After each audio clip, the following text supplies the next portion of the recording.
It's time to start the only way we know how, with the warm-up. Brought to you from our friends at Brick & Barrel.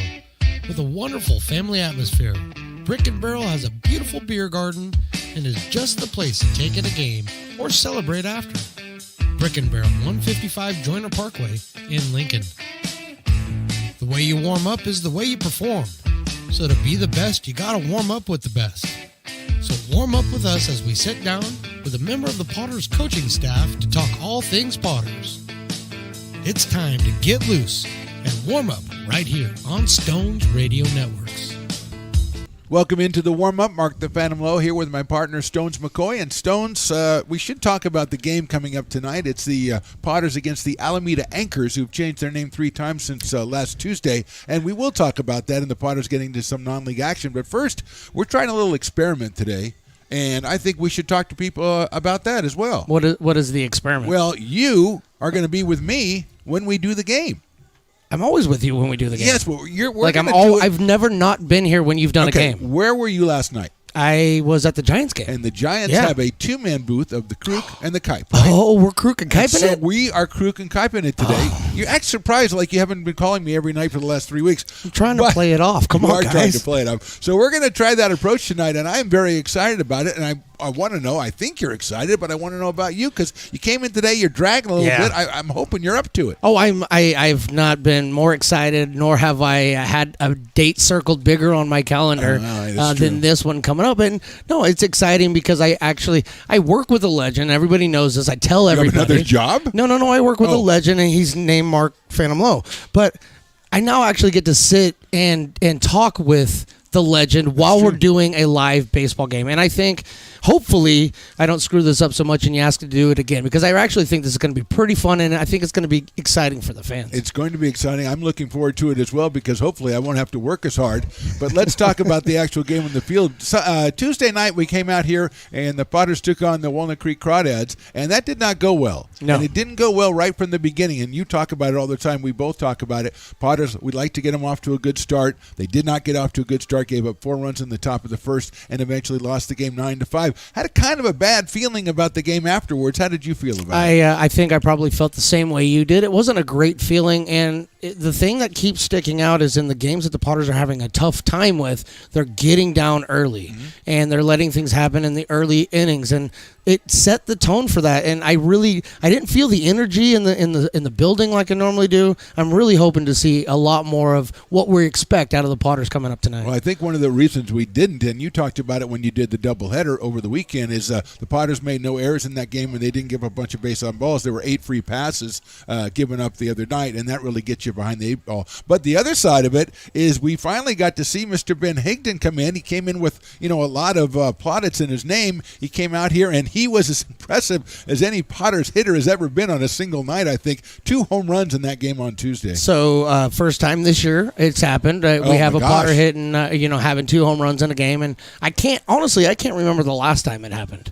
And we've been here for the majority of them. A Potter hitting 2 in one game. It's been a while. So Ben Higdon, he comes out and impresses, and we had some tremendous defense, even though we didn't play the greatest game. Great point. All over, we had some tremendous defensive plays out there. Yeah, Tyler Garrity was fantastic. The thing I loved about Ben Higdon is, he has the swing from the left side, so that's a better looking swing than right-handers. Gorgeous. But he's been hitting the ball hard on occasion, but not really getting anything from him. And he just put a monstrous swing on 2 of them. And I think maybe Quentin Hall was the last guy who had a multi-home run game. Yeah, I think you're right. I don't know if he was the last guy, but it was just good to see Ben get rewarded. And especially the second one he hit, he totally took control of the batter's box, and I know that he's a guy that JP and everybody are counting on this year. Well, and they said it. I mean, he's a young guy, but he's a professional young guy, and he really he models that when he walks onto the field and when he leaves this park. I mean, he's a model guy, and they really love and they're very high on him. And I'd like to see him with the changes. And there's been a lot of changes in the Potters lineup and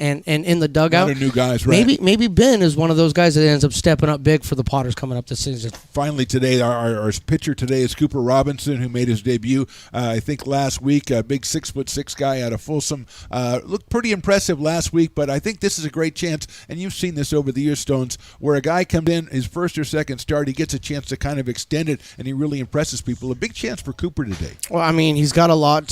He's got a lot of fans in the building, and absolutely, and he's got a lot. Yeah. He's got a lot riding on this game, like you said. He had a appearance already. He's going to try to back that appearance up with another quality start, and like we said, Potter's dropping that last game. It's going to be a big deal to have the start of this game go well for the Potters. So 1, 2, 3 in it. That's what we're expecting. Trying to get back on track before they return to league play with a doubleheader on Sunday against the Admirals. Okay, that's your warm-up. That is Stones McCoy. We are back with more pregame right after this on the Stones Radio Networks. Lincoln Potters Baseball. Placer County's best-kept secret is back for another exciting summer at historic McBean Stadium. 33 action-packed home games loaded with fun for the whole family. Local beer, wine, and eats. Fireworks, giveaways, theme nights, kids zone, and more. Come join in the fun and enjoy small-town baseball with Major League Entertainment. Tickets on sale now at LincolnPotters.com. Lincoln Potters Baseball. Come on out and join in the fun.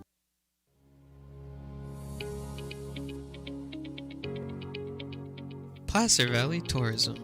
Our mission is to increase the health of the hotel industry through occupancy and average daily rate in Roseville, Rockland, and Lincoln.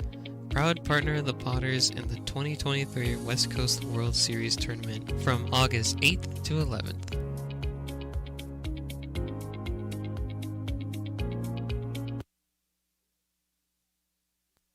Here's a quick look back at Potter seasons past. 0-1 is a breaking ball hit really well to right field. Cook goes back. Forget about that one. Reese Ragatz comes through. A big 3-run home run. Ragatz doing it for the Potters finally, and the Potters lead this one 15-11.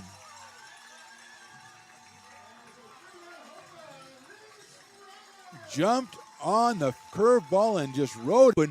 That ball is way out of here. I mean, way out of here. A home run for Trey Furry, number 2. And I think Trey has made a statement, and that statement is, I want to be the post-game guest on the Lincoln Potters broadcast on the Stones Radio Networks. I think I can make that happen. But let's don't jump the gun. As that was, you see every once in a while where the fielders don't move. On that one, the left fielder just turned his back on the left side. Hit high in the air to right field. And it is deep, and it is gone. That is a grand slam home run for Justin Olson. That's what I call payback. You strike me out the first time, I granny on you the second time. Potters lead this one 6-2.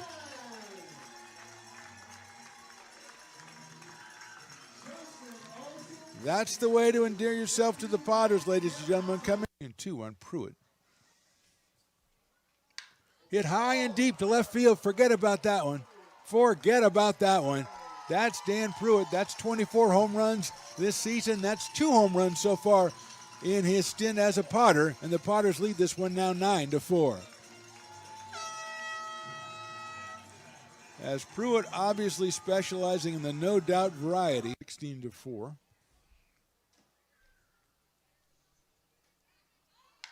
Hit well to left field.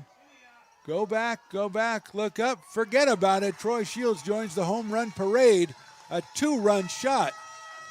And that makes it 18-4 in favor of the Potters. And I think that might be the 10th guy on the Potters to hit home run, or the 10th home run for the Potters. A 2-run shot by Troy Shields gives him 6 runs batted in on the season.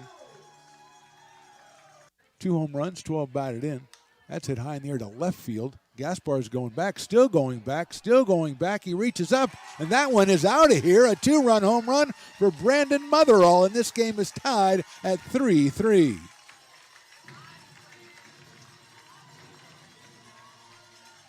Home run number 3 for Brandon. RBIs 13 and 14. He got it up in the air. It shows how strong he is to the out. Coming up, Potters Baseball on Stones Radio Networks. Here's a quick look back at Potter seasons past. Takes that one outside and stays outside, so it's 1-1 on JT Walden.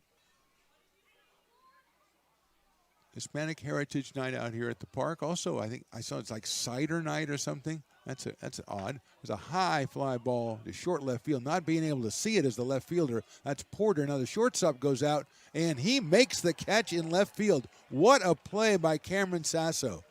He 1-0 here in the 8th. High fly ball right field. Going back is Arboleda. Still going back. That one is gone. A home run by Nolan McCarthy. Opposite field. A big one for the Potters. And welcome to California, Mr. Nolan McCarthy.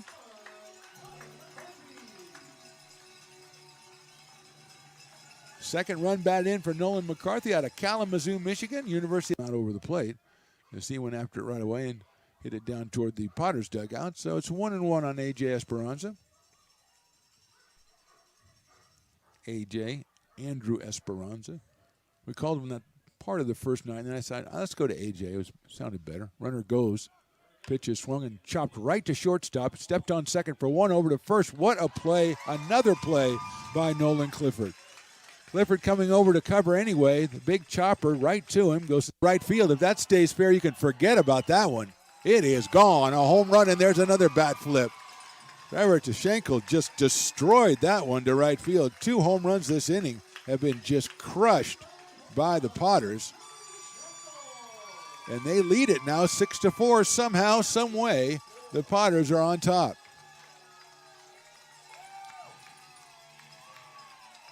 A little bit cooler after today.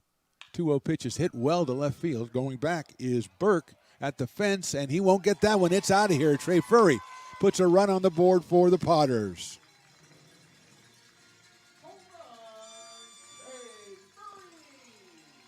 So Ryan Stevens called it. He said he's going to come back. He's going to have a hot summer and go back to his ball club, and he went hot on that one.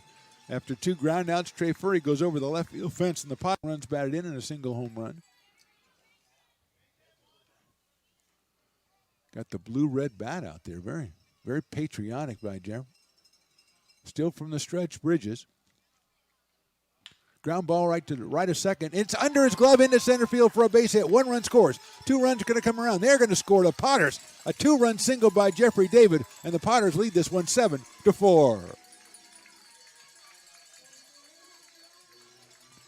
Coming up, Potters baseball on Stone's Radio Networks. Here's a quick look back at Potters seasons past. Find one that he can drive, and it's got to be in a certain situation, a certain location right now. Ahead in the count 2-0. There it is, line drive into right field for a base hit. Both runs will score easily, and Trey Furry has come through again for the Potters. A 2-run single, and they lead at 9-4. Just a line drive down the right field line for Trey Furry. David scores, and right the middle, and David comes in. It's going to play on a hop. 1 run scores. The throw coming to the plate, and I think, he did not get him. It's a 2-run single for Blake Burke, and all of a sudden it's a 9-8 Potters lead. Sundstrom scoring, and going to second and staying is Sebring, as Burke does Cox every day, and if you know who that is, then you know what I'm saying. 2-2 coming from Schmidt. Here it is. Breaking ball hit in the air toward left center field. David on the move, got it. He might be able to go back to first. His throw is home. A beautiful throw. The tag is applied, and he is out at the plate by a considerable margin. Forgot who was throwing the ball out in left center field. David guns the ball home. A brilliant play. He'll have that extra couple of feet. Schmidt takes a look at him. Not a really big lead right now. Here's the pitch. High fly ball left center field. David giving chase, still giving chase, reaches up and against the fence, makes the catch. That is Jeffrey David, ladies and gentlemen. A tremendous catch. He took off from right center. He's at first base with the 3rd hit for the Potters. Second of those that's infield, and Chase Stanky, who grounded out to first his first time up at the plate. There goes Furry. There's the pitch. It's throw down to second base to Gallagher. He's safe. No, he's out. Oh, my gosh. That a good throw by Gallagher right on the money, but it did not look like he got it there before the runner. Max Handren, the second baseman, is pulled way over toward right field, so there is a big hole right in the middle of the diamond. 2-2 on Nolan Clifford. Glavich, the third pitcher for the Stompers. Line drive right in that hole, and Handren can't make the play into center field. 1 run scores. Here comes the second one. Potters take the lead on a Nolan Clifford 2-run, 2-out single here in the 8th inning. Coming up, Potters Baseball on Stones Radio Networks.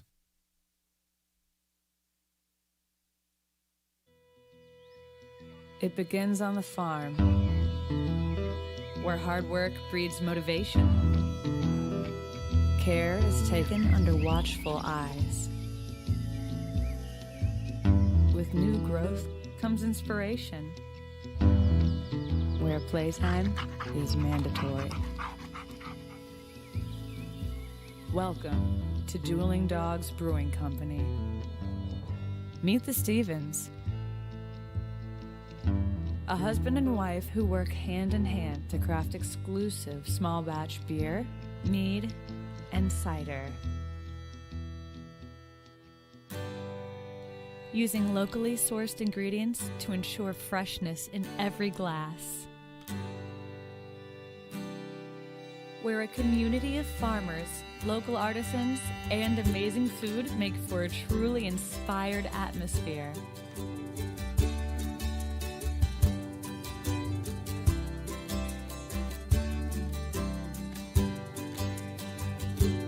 At the end of the day, we know the value of hard work. The families it unites, it's in the pride we take, the stories we tell, and the best friends who are cherished. Dueling Dogs Brewing Company.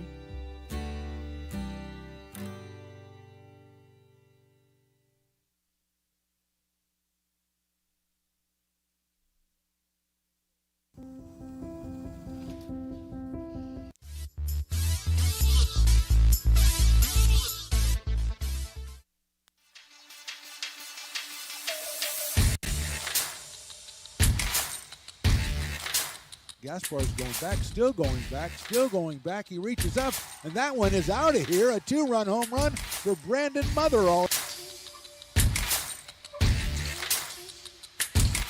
Line drive, center field, hit very well. Barnes goes back, still going back. He's not going to get it. It's down.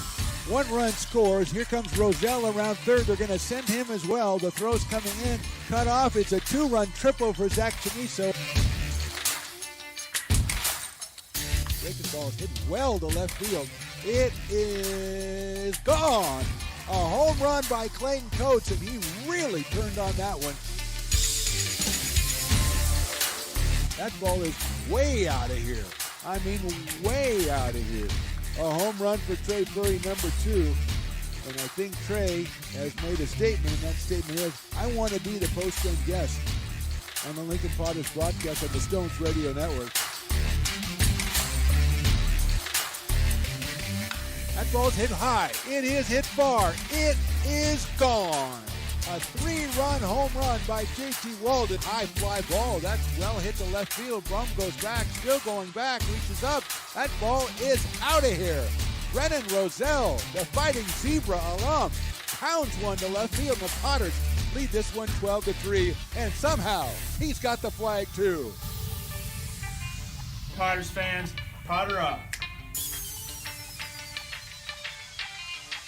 Hello and welcome to McBean Stadium in Lincoln, California for another exciting night of Lincoln Potters baseball. I'm Mark the Phantom Lowe alongside today's broadcast partner, the great Stones McCoy and engineer Riley. And tonight the Potters go outside of CCO play to host the newly renamed Alameda Anchors. The Anchors are an independent team out of the East Bay and the first of 2 non-league opponents over the next 3 days for the Potters, as they will host the West Coast Kings Friday and Saturday nights. Lincoln is coming off a 9-5 loss to CCO rival Walnut Creek on Tuesday night. They hope to use this weekend to regain the mojo that propelled them to a 4-game sweep of Solano last week. It's a Thirsty Thursday at the Bean and a 2-man team in the press box. We'll start off with our first pitch after this short break on the Stones Radio Networks. Have you ever wondered, what is CMN? I thought so. Let me help. CMN stands for Children's Miracle Network, a non-profit organization that raises money for children's hospitals. Locally, UC Davis Children's Hospital is your CMN hospital, the only one in our area. It is a nationally ranked comprehensive children's hospital that provides the highest quality of care to pediatric patients like me. How is this level of care possible? With help from CMN donations. CMN teamed with corporate partners and community donors to fundraise for things like equipment, research, and patient care. All money raised locally during campaigns like this stays local to support children treated at UC Davis Children's Hospital. Sick and injured kids can't wait to get the care they need. And thanks to generous donors, partners, and fundraisers like you, we don't have to. Please give wherever you see the miracle balloon, and thank you for supporting CMN at UC Davis.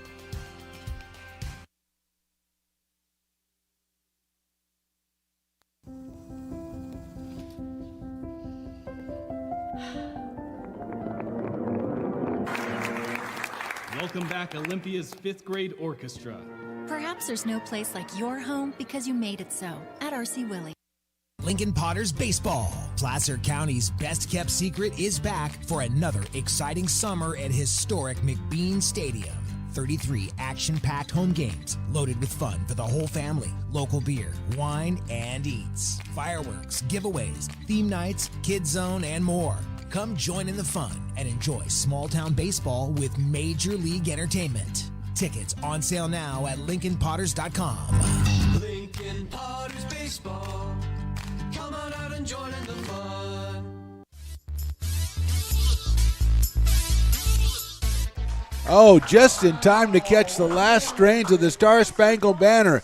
Debbie Axel, I believe, was the name of our vocalist. What a tremendous job. And welcome to McBean Stadium in lovely Lincoln, California. I'm Mark the Phantom Lowe. I will introduce my partner in just a second, but just setting you up, we've got the Lincoln Potters going out of CCL play. They're going to play the Alameda Anchors, who until recently was the East Bay Merchants, and then they were the Alameda Merchants, and now they're the Alameda Anchors, which is good because the Anchors is a much better insignia than the Merchants. So I say well done to them. They're out here against the Potters. Cooper Robinson on the mound for the Potters today. The right-hander making his second appearance, 3 hits and 3 runs in his first outing, 3 innings, 7 hits and 3 runs. And he struck out 5 and didn't walk anybody, so he's getting his second start of the season against the Anchors. It'll be West Coast Kings tomorrow night, then West Coast Kings on Saturday night, and then the Potters return to CCL action on the road against the Admirals. My partner tonight will be on the call for those 2 games, and also on the call for tonight's game, Mr. Stones McCoy. Welcome, Mr. McCoy. Well, thank you for having me up here, buddy. Well, you've been begging me for a long time. I said, you know something? I'm going to go ahead and get Stones McCoy up here, and I'm glad I did because Stones, I made, I like to think I'm kind of a mentor, A little bit, yeah. And I made one of the critical mistakes. I took a bite of the quesadilla from Javi's Mule Pulito, yes, which is, by the way, delicious. Had a little kick to it. Yeah, well. So right as the Star Spangled Banner was in the middle, I was rushing over to get some sort of water or something because, you know me, I don't handle the spices so well. I actually thought the tears in your eyes were because of the spice. Well, actually, they were because of you being here. That's wonderful. But I just wanted to, I wanted to get you indoctrinated into the fact that you don't do that as a broadcaster. And I know you've done some games, but I know you do like to enjoy the meal on occasion, so don't put those two together. So just a word to the wise, Mr. McCoy. Do not, on Hobby, thank you so much for the incredible quesadilla. I think it's his number one. Jack Bollinger is going to be the first hitter for us in this one, the center fielder out of Folsom Lake College and Sacramento State University up here against Cooper Robinson as we get started in the top of the first inning on a lovely evening. First pitch is in there for a strike from Robinson at 84 miles an hour, and we are ready to go. First pitch, 6:44. It would have been 6:35, but the umpires were sauntering in from the parking lot, hanging out outside for a ball, 1-1. Stones, umpires. Yeah. Dude. Well, you know, bro. It's not a league game, so there's only 2 of them, too, so you think they'd be here a little quicker. Well, maybe, or maybe they have that, stuff they were doing during the day and they couldn't get here any sooner. Inside for a ball. We appreciate umpires. We've had no problems with umpires this year, We had more problems during the community college season when we get umpires that did not want to communicate to us what was going on. 2-1 now on Bollinger. He fouls that one off. Left-hand hitting center fielder. Folsom Lake College, and also he hails from Santa Cruz, California, Aptos High School. Left-handed hitter against Cooper Robinson, making his second appearance. That's line down the left field line, slicing foul over by the grassy knoll. And it is going to still be 2 balls and 2 strikes. Thirsty Thursday out here, so I have made the mistake with the quesadilla stones. I'm not making the mistake with the Thirsty Thursday. No, you cannot. I'm going to stay away from that at least for the next inning or 2. 2-2 pitches hit sharply to second base. Kate Sanchez has it over to first for the out, and 1 down. Almost, Bollinger almost beat that one out, but Robinson gets the first out, and we will move on to Brady Wetzel, the second baseman. But before we do that, let's take a look at the defensive alignment for the Potters. Ben Romano in left, Chase Jansen center, Ben Higdon over in right, Jack Grant at third, Luke Auden at short, Kate Sanchez at second, Nolan Wilson first, Luke Lavin behind the plate, Peyton Brennan is our DH today, and Cooper Robinson on the mound. Here's Wetzel, fouls that one back. Brady from Chabot College in San Ramon, California. Hit .318 for Chabot last season, and I do commend the anchors. They didn't know what their team name was for a long time, but they gave us a pretty good roster and a little bit of tidbits on each player. Good information there. Excellent information. Fastball misses outside 1-1. Because I would have not known that Brady hit .318 last year with 20 runs batted in. It would have been hard to find out. And we didn't see Chabot in action last year, so high with a fastball, 2-1. 1 out here, top of the first. Potters the first of 3 non-league games before they return to league action on Sunday. They've got the West Coast Kings coming in for Friday and Saturday. It's hit out to right field. Moving over is Hinkton, still moving over, and he catches up with it as it slices right back to him, and there's 2 away. J.P. Boyle, the next hitter, the left fielder, out of Santa Barbara Community College. 2 outs here in the top of the first, Potters and the Alameda Anchors. So far, 3 junior colleges, different representation right here. I like this. Yeah, we do. We like the junior college or community college. I like being called community colleges. But, yeah, that's nice to see. As you know, I mean, we saw them this year when we were doing American River Games. A lot of talent out in the community college area. Yeah, and a lot of people don't get to see it, so it's really nice to have them out here tonight. Swing and a miss, 0-2 on J.P. Boyle. Michael Weber on deck, the cleanup hitter. Then Aiden Tackless, the right fielder. Alonso Gohara, the designated hitter. Fouled out of play. Chris Blyskill, the third baseman, bat 7th. Luis Zaleka, the shortstop, hitting 8th, and Aiden Sakai is the catcher. Jacob Pubil is the pitcher for the Anchors here today. It's 0-2 from Robinson. A little bit high, 1-2. Left-handed hitting J.P. Boyle.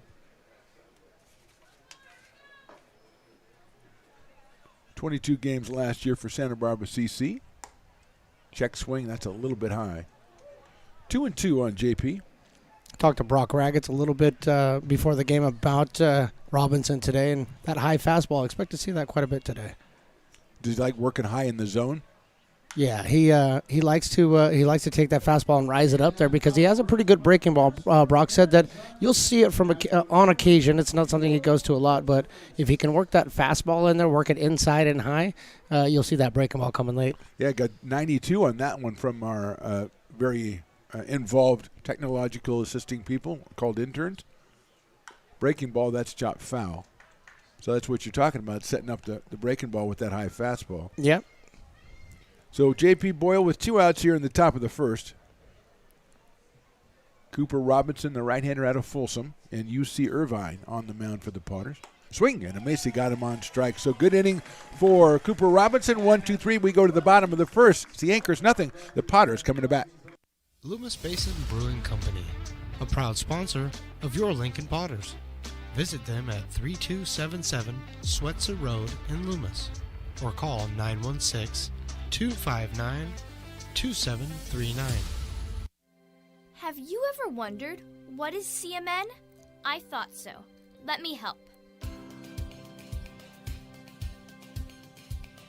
CMN stands for Children's Miracle Network, a non-profit organization that raises money for children's hospitals. Locally, UC Davis Children's Hospital is your CMN hospital, the only one in our area. It is a nationally ranked comprehensive children's hospital that provides the highest quality of care to pediatric patients like me. How is this level of care possible? With help from CMN donations. CMN teamed with corporate partners and community donors to fundraise for things like equipment, research, and patient care. All money raised locally during campaigns like this stays local to support children treated at UC Davis Children's Hospital.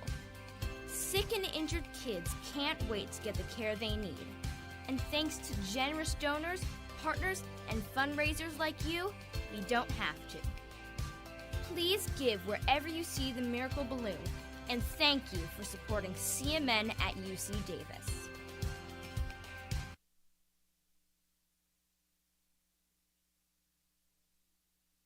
Lincoln Potters baseball. Come on out and join in the fun. Luke Odden, the first hitter for the Potters in the bottom of the first inning against the right-hander Jacob Pubil out of Bellevue University. Big right-hander. First pitch sails outside. Odden just joining the team the other day. He's 0 for 2. He's from Georgia Southern University and Scottsdale, Arizona. Left-hand hitting second baseman, playing shortstop tonight. Takes a fastball in there for a strike, 1-1. Got our first look at Luke the other day, playing some pretty good second base. So he's got a 1-ball, 1-strike count on him.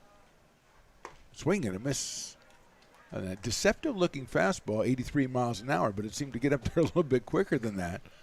As Piper the Peacock, who's just 2 days, well, I don't even want to talk about it. Swing and a miss, off-speed pitch, and he gets the first batter on strikes. So Odden is out, and that'll bring up Chase Jans, the center fielder. Chase at .406 so far on the season. No home runs and 7 runs batted in, coming from Overland Park, Kansas, and the University of Kansas. And he will face Jacob Pubil.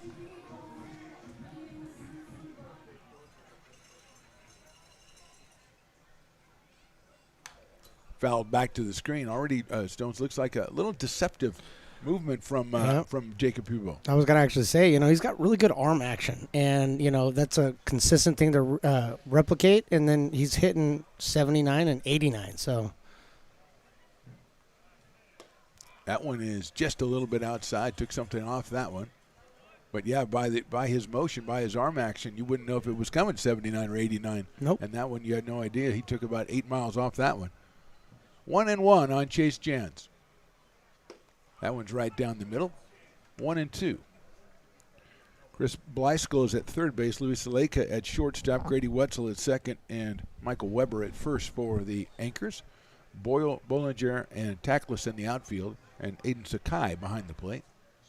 That's hit down the right field line. It's out of play where the parking lot Potters would be. But, ever since they gave us that rack of lamb last week, Stones, I think Don's retired. I think we bankrupted him, actually. I know that was not a cheap meal. No. He handed them out like they were nothing, huh? Lamb chop pops. Lamb chop pops. Oh, what a great idea. That's high for a ball. Parking lot Potters, one of the great institutions, one of the great parts of, if you come to the Potters game, you got to go say hi to Don and TJ down there and the guys in the front row outside for a ball. They're just part of the experience, like the Brick and Barrel backyard. Well, and if you don't say hi to them, they're going to say hi to you because that's how that works. Yeah, against your will, perhaps, but maybe. They're definitely going to say hi to you. You're right. Full count on Chase Jans with Nolan Wilson to follow. High and inside. Good take there. So the base on balls for Chase Jans brings up Nolan Wilson.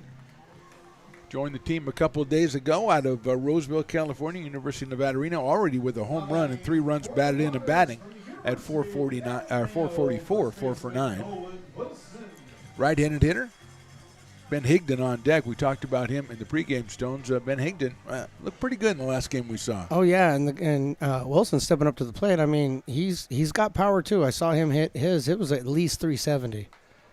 That was over the weekend, huh? Correct. Inside and high for a ball. Well, it's nice to have a couple of guys with some pop. It was a little while. Remember, before Aiden Isola hit the first one of the season, and the guys were saying that we didn't know that the drought was going to end. Yeah, the clubby, they were getting a little worried. Yeah, they were getting worried, a little power numbers. And they're picking it up a little bit.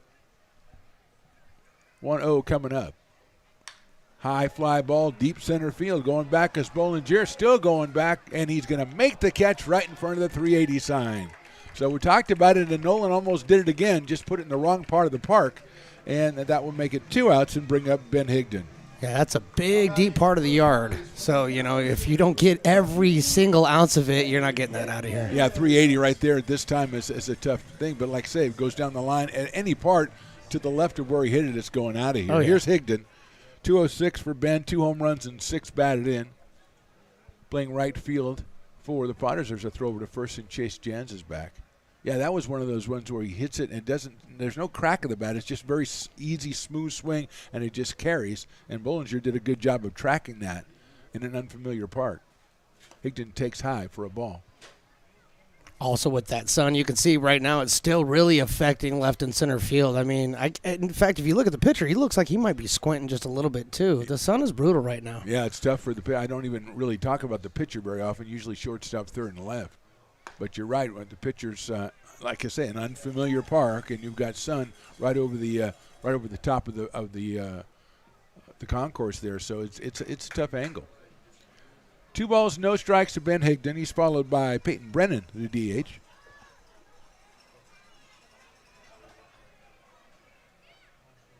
He takes that one. That is ball 3.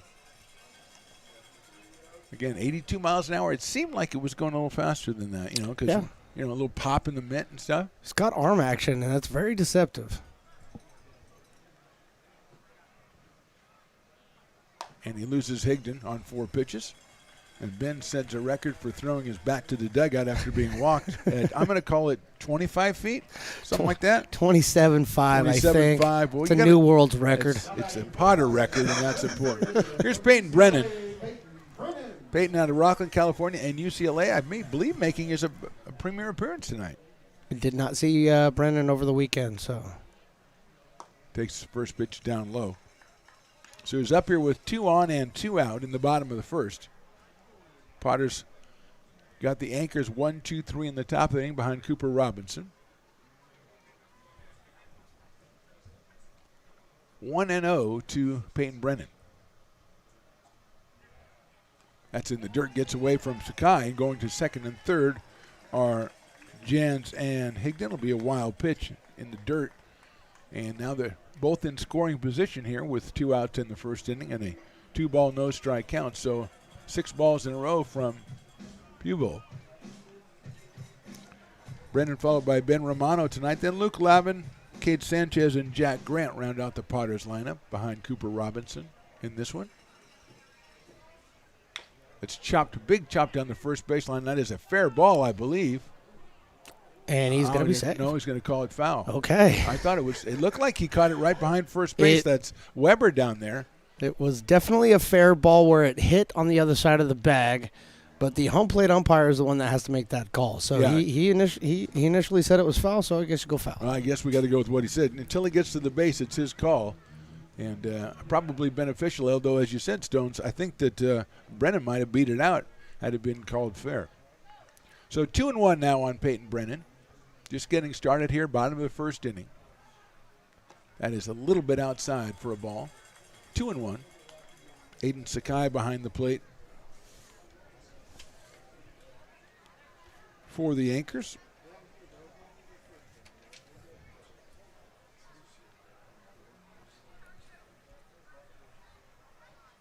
That's hit sharply, but that was clearly foul since it goes and scatters the Potters in front of the Potters dugout. So it's 2 balls and 2 strikes. Sakai, a recent graduate of Hillsdale High School down in San Mateo, California. Hit over 300 this season. But he's behind the plate here, and it's a 3-ball, 2-strike count. That is ball 4, and Brennan's going to take a base on balls. 3rd walk of the inning issued by Jacob Pubil, and that'll bring up Ben Romano, who's hitting at .212 on the season. Does have a home run. He's out of Mendham, New Jersey, and Tulane University. For the Right-handed hitting left fielder.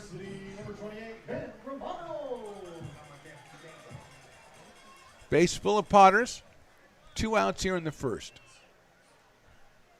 Swinging and a miss. 0-1.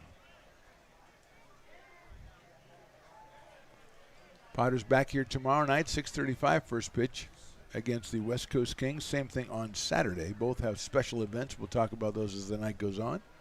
0-1 pitch. Romano swings and misses at a ball pretty much in the same place, 0-2. Quickly behind there, huh? Bubel walking 3 guys, but came in with 2 strikes quickly to Ben Romano. Now he's got some room to play with it as Sakai sets up on the outside corner. And that is outside and a little bit low, but that was a pretty close pitch for a waste pitch, and it is now 1 ball and 2 strikes. That's where you want to throw your 0-2 pitch. That's beautiful, yeah. I don't like it when they throw them too far outside. Yeah, I know you don't want to get a piece of the plate, but that was a beauty. 1-2. Swing and a miss on the ball in the dirt, but it's going to get away from Sakai. He's going to pick it up. He won't have time to get anybody, and the Potters score a run. So Romano strikes out. He goes down to first. The error is going to be charged to the catcher. So 1 run in, 3 walks, a strikeout, an error, a wild pitch, and we are Potters 1-0. And here's Luke Lavin. It's always tough to get that error on the catcher there, Yeah, but it's who it's got to go to there. It's a tough play. Yeah, and Bubel made the pitch he had to make. I mean, he threw a couple of fastballs and then took something off that one, gave him a little bit of movement, and Romano was way off of it, but unfortunately fooled his catcher as well. So here's Luke Lavin. Outside for a ball out of Laguna Beach, California. Luke headed to Stanford, hitting at .227 with a couple of runs batted in on the summer.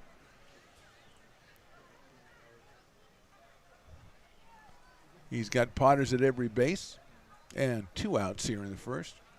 He lines that one sharply on 1 hop to second base, handled out there by Wetzel. Takes his time and throws him out at first. So 1 run for the Potters. We go to the top of the second. Lincoln leads it 1-0. It begins on the farm, where hard work breeds motivation. Care is taken under watchful eyes. With new growth comes inspiration, where playtime is mandatory. Welcome to Dueling Dogs Brewing Company. Meet the Stevens, a husband and wife who work hand in hand to craft exclusive small batch beer, mead, and cider. Using locally sourced ingredients to ensure freshness in every glass. Where a community of farmers, local artisans, and amazing food make for a truly inspired atmosphere.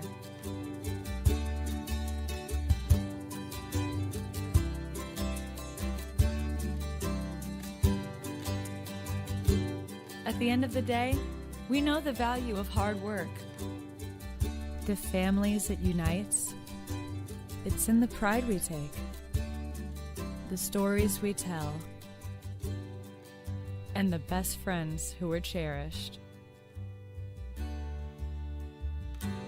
Dueling Dogs Brewing Company.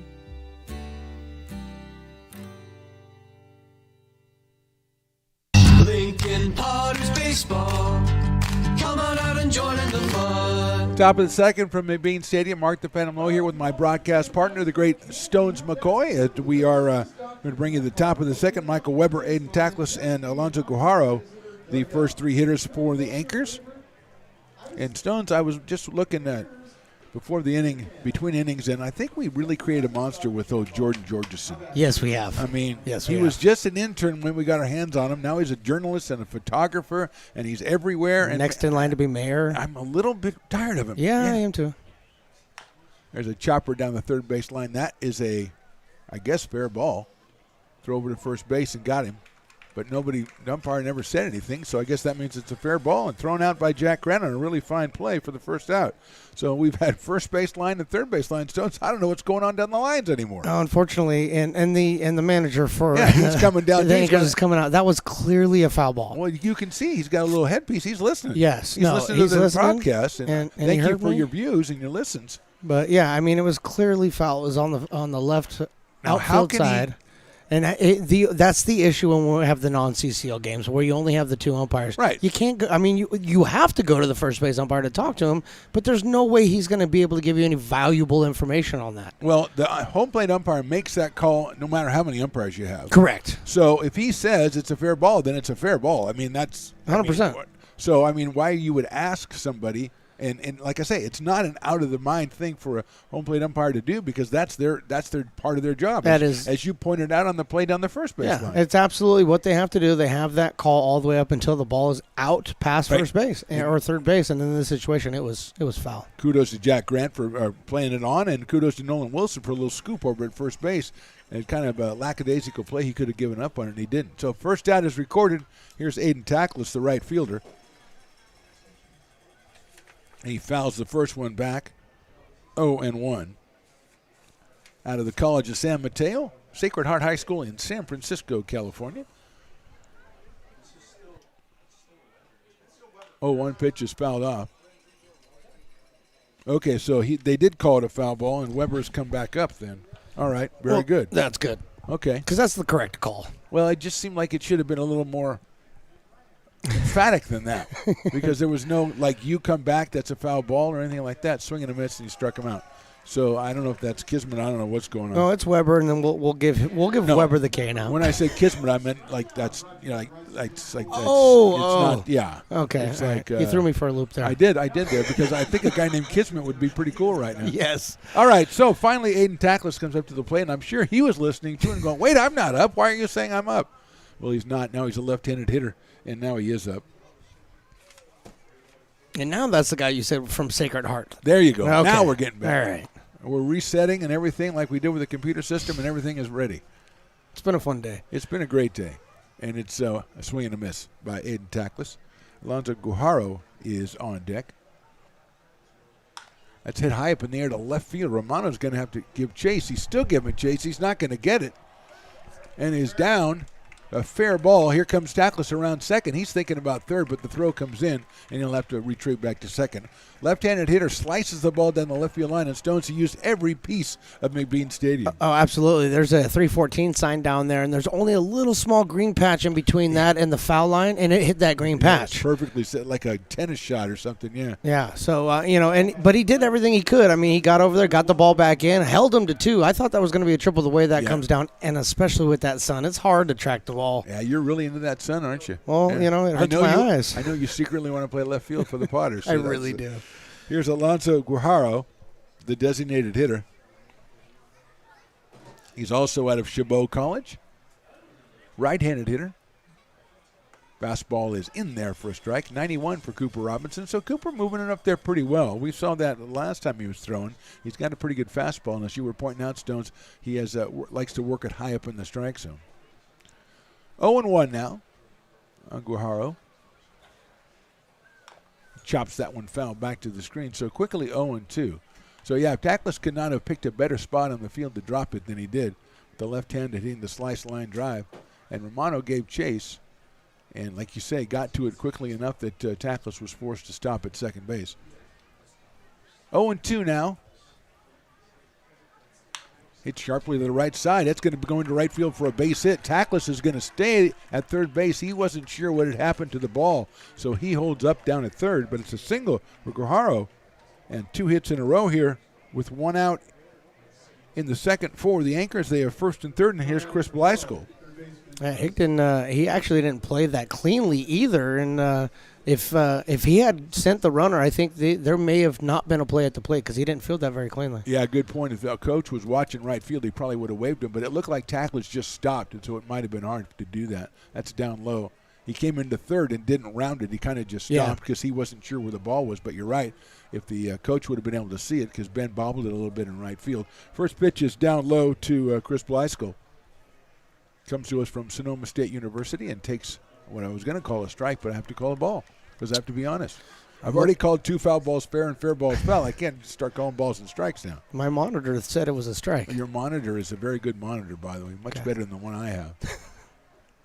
That's a foul back to the screen, 2-1, which I don't know how that happens because it's the same monitor. I'm pretty sure it is the same monitor. Oh, yeah, look, it has the same writing on the front. Yes, wow, it does, okay. yeah. Gutek. Right. I don't know who Gutek is. Yeah, but I don't either. Luis Zaleka is on deck. He's the next hitter. Swing and a miss, which means that's what you do when you're on deck, so I guess I really didn't mean to say that. 2-2 now. Big hitter right here for Cooper Robinson, Chris Blyskill. And the Cowbells are out. That's always good to hear. Swing and a miss. Nice job by Cooper Robinson. Blyskill goes down on strike. So 2 outs, 2 strikeouts in the inning, but 2 hits in between. Here's Luis Zaleka. He also comes from the College of San Mateo. Right-handed hitter. He is the Dueling Dogs batter, Stones. That means you get now you're you can't. You're in the broadcast team now, so you cannot do the dog noises today. I'll be a professional. That's what I was kind of hoping for. Fastball is high and outside, 92 from Cooper Robinson. Out of Folsom, California, and UC Irvine, Cooper Robinson making his second appearance of the young season. As who let the dogs out? I must ask. I mean, not even musically. I'm not sure who that was. That's a line drive to second, and Sanchez snags it out of the air for the out. So 2 hits, 2 left, no runs. We go to the bottom of the second. It's the Potters 1 and the Anchors nothing.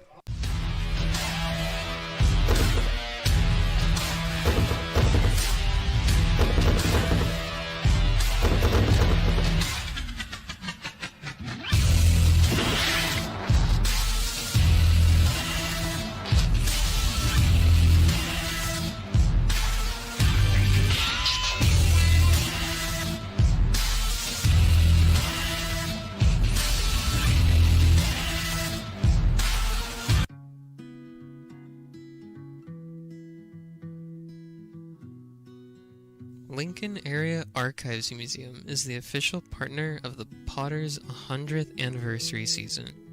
The museum is located just around the corner in Bierman Plaza in the center of the Old Historic District. Plan your visit and learn about early Lincoln history.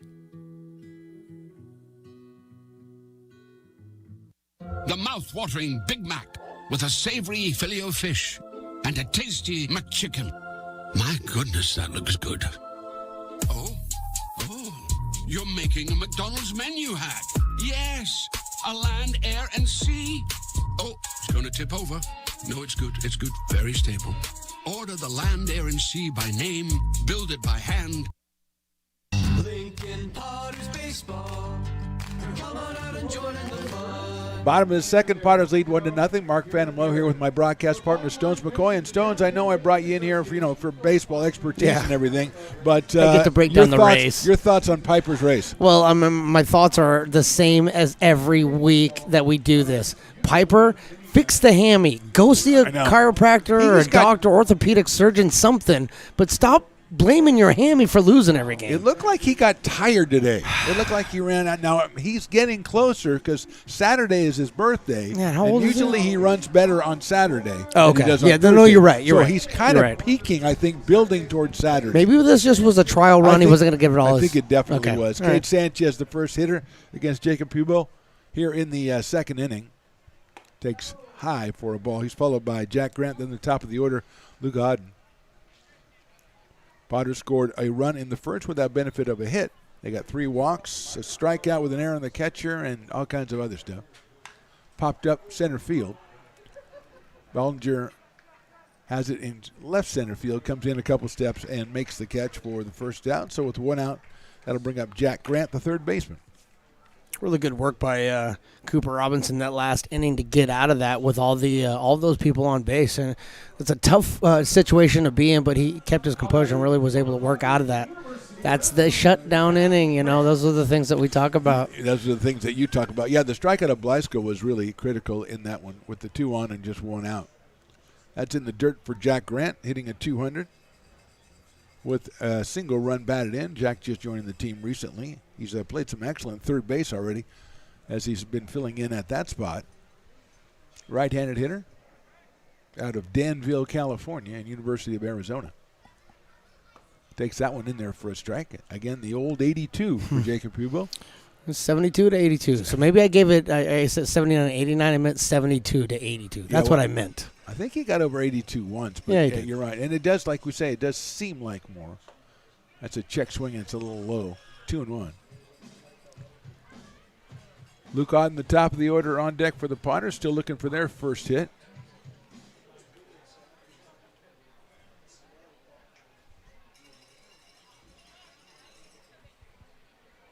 That's on the corner. Nice looking pitch right there. Of course, maybe the thing's stuck at 82. That happens all the time. With that. Engineer Riley does that to me all the time. I'm looking and it's a change up and it says 89. A fastball says 89. Like going to the fair. And I look over and he's just laughing at me, Yeah, you know. I respect that, though. He's having a good time. He's pranking me. 2-2 coming up to Grant outside, ball 3. I don't mind a good prank from Engineer Riley. Anything to show me that he's breathing a little, because I'm really, really suspicious. Every once in a while, we all are concerned. Yes, some more than others, I think. Full count on Grant, 1 out here in the second.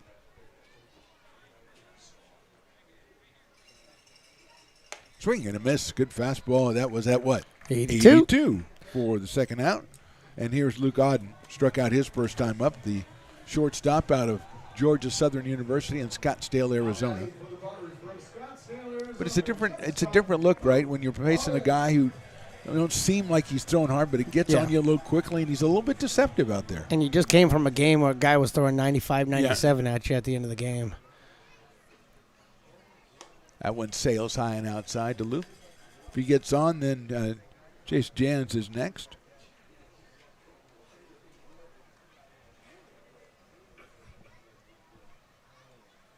That is a ball, 2-0. That was my strike call, and it wasn't a strike. Well, Pupo's very deliberate. What I like about him, he gets the ball, he goes, he's ready as soon as he gets the ball, and he's just staying in the strike zone. He's making it hard for the Potters hitters. That one is a little outside. Yeah, he lost the strike zone in the first inning. Yep. Obviously, that was the problem, but it seems like he's righted himself here. Well, it's currently 4 balls and no strikes with 2 outs here. Well, see, now you know what I deal with all the time. Oh, now I get it. Now you figured it out. And that is 4 balls and no strikes. Okay. As Auden gets the base on balls.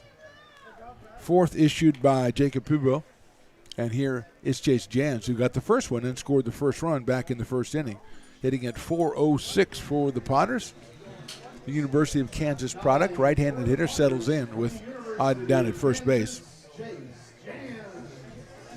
See if the Potters put anything in motion. Mike Marsham coaching at third.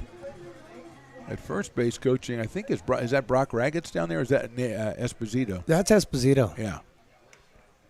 Heard about Nate just a little while ago from Mike Marsham, and we'll get Nate. And also we got to get Emma the trainer. Yeah, we got to get Emma up here. Up here on Saturday, maybe. We've had some good conversations with Nate, though. So, yeah, we can talk about Nate. Looking forward to talking with Nate. 1-0 coming up to Chase. Good-looking pitch, swung on and missed. And it changed it up because it's only 81 miles an hour on this one. So, obviously, that change in velocity really affected the hitter. Nolan Wilson on deck. He flied out deep to center field his first time up. 1-1 pitch. There goes the runner. The throw to second base a little bit high and sliding in head first with a stolen base is Luke Auden. Didn't look like he had the greatest jump, but a little bit on high on the throw, and he managed to make it in. Yeah, and that actually, if you look, you got the 78 miles an hour. The track man will track the ball coming in and going out. Oh, okay. So you kind of got an idea of how fast that ball was going down. So the pitcher throws 82 and the catcher throws 78. That one in particular was 78. Yeah. I don't think he throws 78. He got it. He let it go pretty well. A good release and everything, just a little bit too high. Jans pops that one up. It's going to be out of play. Hopefully, he doesn't land on top of this building, which you did last week. I'll protect you. No, you said that last week. No, I wasn't here for that. Scared me. I listened to it on the radio, but I wasn't here for it. Did it come through? Yes, because that was scary. And I felt bad that I wasn't here to protect you. That was like one of those movies. Somebody's in the attic, you know. He's calling from the house. Oh, no. 2-2. Emphatically, the umpire is trying to get us to change it, but we don't have the capability, sir. Hey, wait a minute. It's not 5-7. I commiserate with umpires, and I've said it before. That's high. Umpires, like when they look up at a scoreboard, if it's wrong, they have to put up the right one. And if you look up at a scoreboard here, it's wrong 83% of the time. So you're too busy putting up the count, which is what he's doing now because it's not 4-2. 3 balls, 2 strikes to Chase. High in the air, left field. Everybody's shielding his hand. It looks like it's going to be a foul ball, and it's out of play, grassy knoll-wise.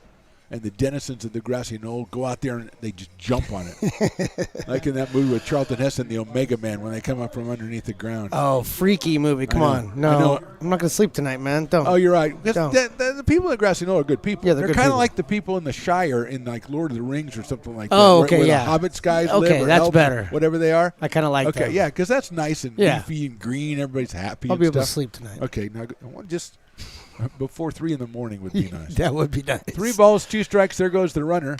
Hit high up in the air. Well hit to center field. Bollinger's going back. Still going back. Yep. Still going back.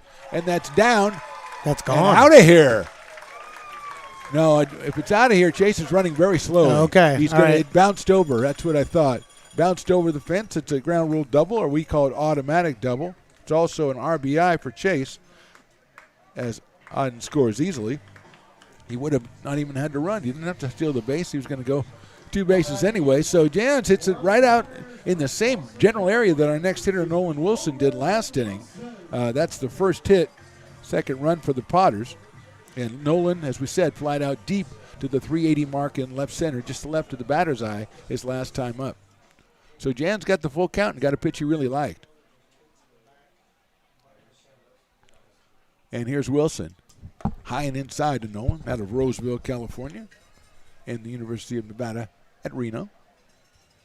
Nice to see some beer bats out here today. Oh, yeah. Beer bats were all the rage. Was it last year or 2 years ago? I think it was last year. Last year. Yeah, I think it was right. last year. We're still working on the balancing part. Oh, I know. High and inside again, 2-0. Yeah, we saw a guy earlier had a half-full beer bat, and he went to take a drink. And you know that the centrifugal force and the force of gravity and the ratios and stuff, he was going to have a nasty. And then he kind of tilted it and went, maybe I better not do this. Maybe I shouldn't drink this right now. Didn't drink it. It was awesome. He whiffed. Because we know we've done that before. 2-0 pitch. High and inside for the third straight time to Nolan Wilson. 3 balls and no strikes with Ben Higdon on deck.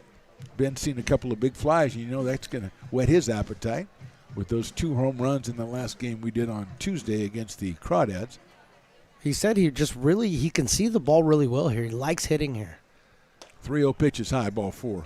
That's walk number 5. I was talking with him just a little bit before the game, not a whole lot, but no, you can talk with him. That's fine. You're a broadcaster. And we're gonna have a meeting at the mound. But I was talking with him a little bit before the game, and I just asked him. I said, is there something different about hitting out here than hitting at other places? And he goes, I just see the ball really well here. I love hitting at this park, and.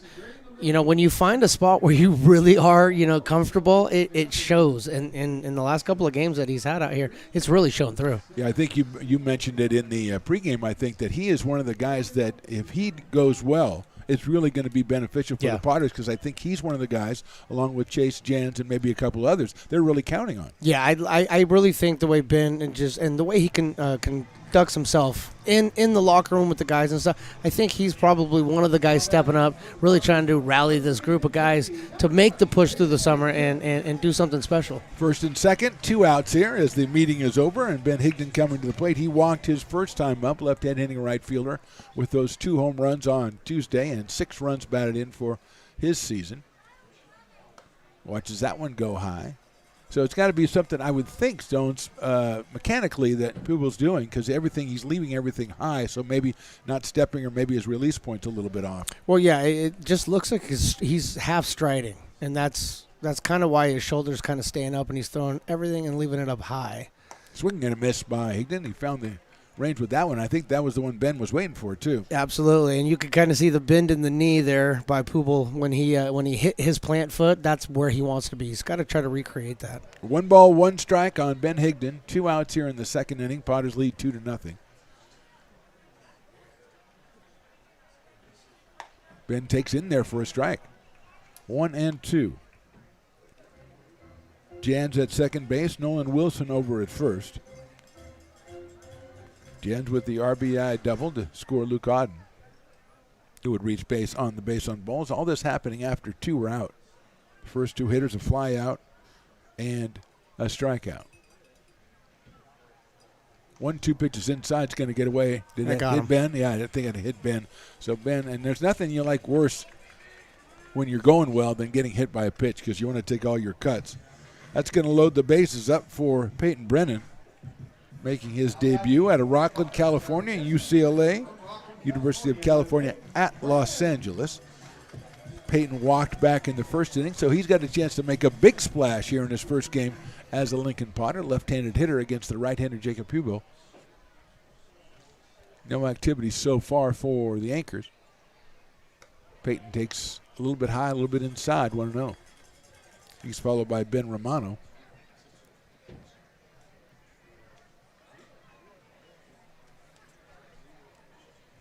One and 0.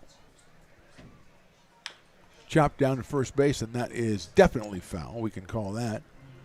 And even before the ball got into the first baseman's glove, Peyton was already taking another practice swing. Yeah, so he was ready. That's like hitting it out of bounds and taking another, I got to take a couple more swings, This guy right here, 355 hitter at Rockland when he was in high school. That's good. 355. That's more than I was. But he also multi-sport athlete, basketball, baseball. It's your kind of guy. It's my kind of guy. That's inside for a ball. I was basketball and baseball too. They hadn't invented any other sports. No, I know. Well, you were helping invent those two. If I remember correctly. The great thing is the kids would say, "Well, how was the soccer team at your school?" There wasn't soccer at my school. There wasn't soccer in America when I was in school. Sharply hit down the first base line. That's going to handcuff the first baseman to go into right field for a base hit. 1 run will score. Here comes the second, and thinking about it as the third, but Higdon's going to hold up. So a tough shot down the first base line for Weber. Couldn't come up with a short hop between him and the line, and it's a 2-run single for Peyton Brennan, and 2 more runs for the Potters. They now lead it 4-0. Brennan credited with a double on that one and 2 runs batted in, and hit the ball sharply in a good spot, Stones. Yeah, he you hitting over to the first baseman. The first baseman's had a lot of work over there, but you have a right-handed first baseman, so that's a play that you're probably expecting him to make. That is in there for a strike to Romano. Yeah, the only thing but it's that do was or die. The short hop. It was the short hop kind of thing. It's a do or die. You're either making that scoop or you're not. Yeah. Romano struck out his first time up, but he reached first when the catcher couldn't find it, and the Potters scored their first run. He hits that one up in the air towards short right field. Coming in quickly is Tackless. He dives and can't make the play, and 2 runs will score on the single for Ben Romano. Yeah, that's tough because he did not see that ball off the bat. First step was breaking back out there. Critical, and that was Tackless, right? Yeah. So the first step back, and you can't make up that speed when the ball is dying in front of you. And so he made a great effort, but it bounced right in front of him. Yeah, the key to that one, like you said, that ball was not hit very well, like the end of the bat for Romano probably. So when he made the wrong read on it, he was based on the swing and not on the contact. Yeah. When he made the wrong read, there's no way he's going to catch up with it. Here's Luke Lavin, who hit a sharp grounder to second base his first time up, so he is 0 for 1. He takes high for a ball. So a little bit of everything here, and all these runs scoring, Stones, after 2 are out, which is good news for the Potters. You know, you go up there, you hitting with 2 outs and coming through. Never say die. Fastball is in there for a strike.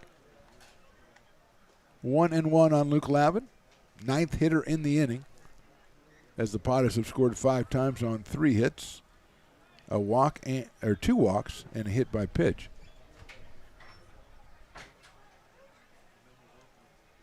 Throw over to first base, and he is back in as Ben Romano. Lavin again out of Laguna Beach, California, and is headed off to Stanford University. Stanford putting up a good fight in the College World Series. I think they were out in 3. Yeah, super regional. It's in there for a strike. 1 ball and 2 strikes. They made it all the way to the College World Series. No, I know. Yeah. I mean, that's pretty good. It's you can't. I mean, there's 8 teams that go to the College World Series. They had a great run. It was, the loss to Tennessee was very disappointing. Oh, okay, I'll give you that. But no, I think they had a great run, and some really great Potters were playing. Yeah, absolutely for that team. 1-2, hit foul over in the on-deck circle. I don't know how the left-handed guy hits the ball there on a foul ball, but I don't think I've seen that, Stones, as he pulled it so much he was almost behind himself. I thought he hit it behind himself, and that was a great magic trick. Do it again. Yes, the kid Sanchez over there going, hey, come on. I thought it was safe over here. You're left-handed, man. Luke Lavin very close to the plate. You can probably see that on the excellent Stones Radio Network's camera angles. 1-2 coming up again. Hits it sharply at the second again, but it's handled this time and flipped over to short for the force play. So 5 runs, 3 hits, 1 left. We go to the top of the third. It's the Potters 6 and the Anchors nothing.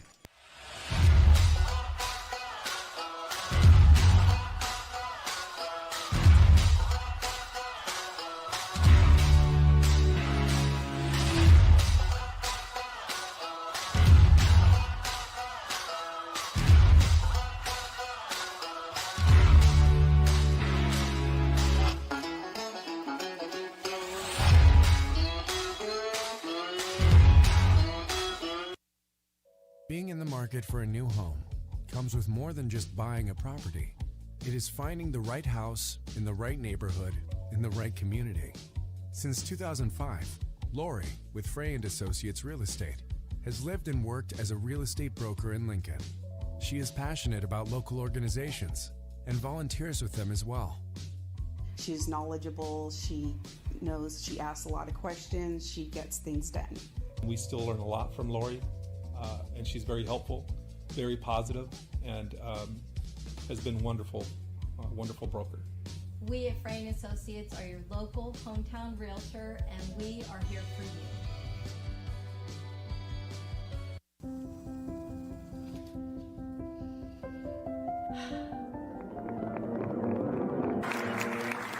Welcome back, Olympia's 5th grade orchestra.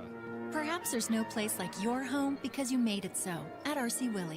Lincoln Potters Baseball.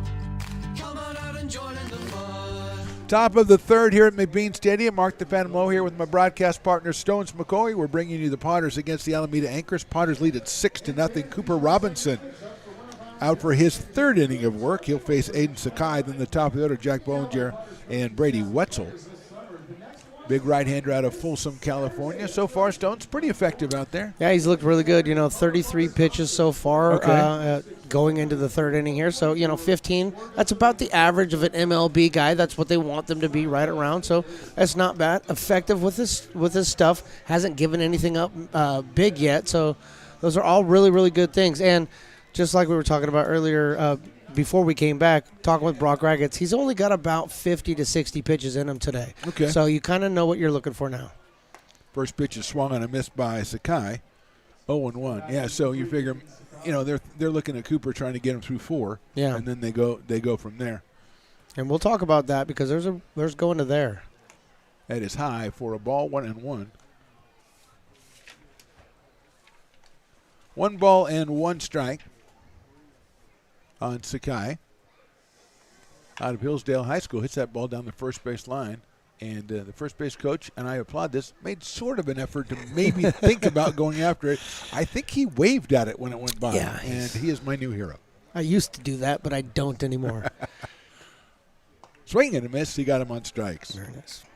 So Cooper Robinson with his third strikeout in the first 9 batters, and Jack Bollinger, the center fielder, comes in. He's been very busy out in center field chasing fly balls so far, and he grounded out to second base to start the game. The freshman out of Folsom Lake College, headed out to Sacramento State University, comes to us from Santa Cruz, California. Beautiful country down there. Absolutely. And that was the breaking ball we'd been talking about with Cooper Robinson right there. That's exactly what he's been trying to set up all game, and got a really good indication of what that was right there. Yeah, textbook on that one with the setup. That's chopped foul back to the screen. Luke Lavin behind the plate, just graduating high school senior as well. So he's getting a pretty good experience calling ball games.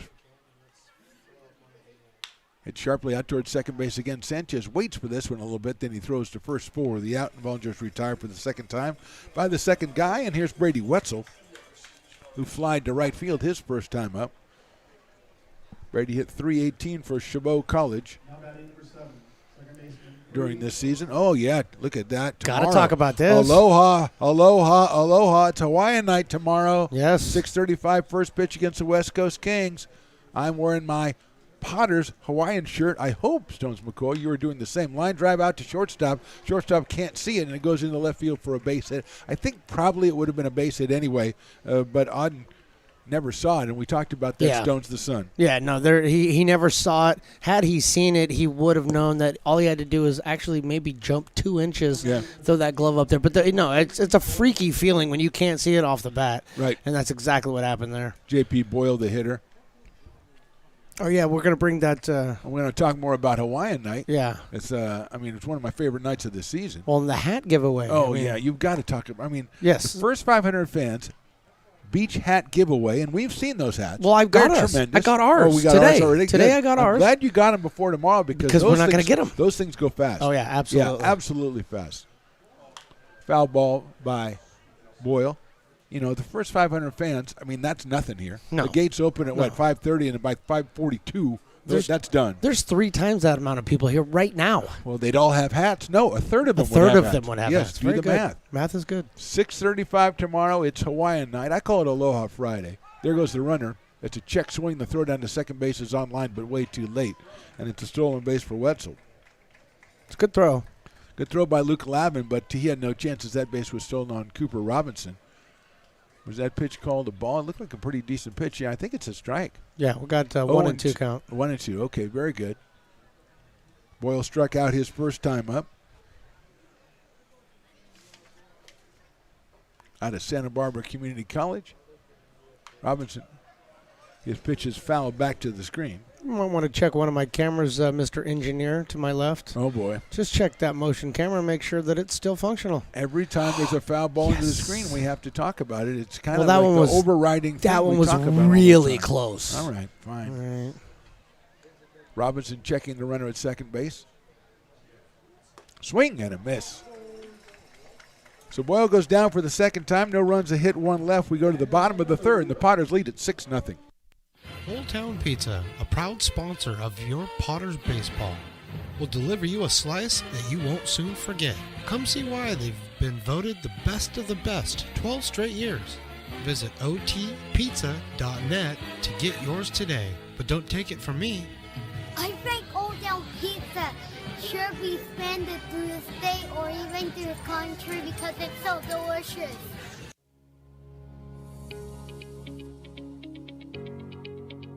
Placer Valley Tourism. Our mission is to increase the health of the hotel industry through occupancy and average daily rate in Roseville, Rockland, and Lincoln. Proud partner of the Potters in the 2023 West Coast World Series Tournament from August 8th to 11th.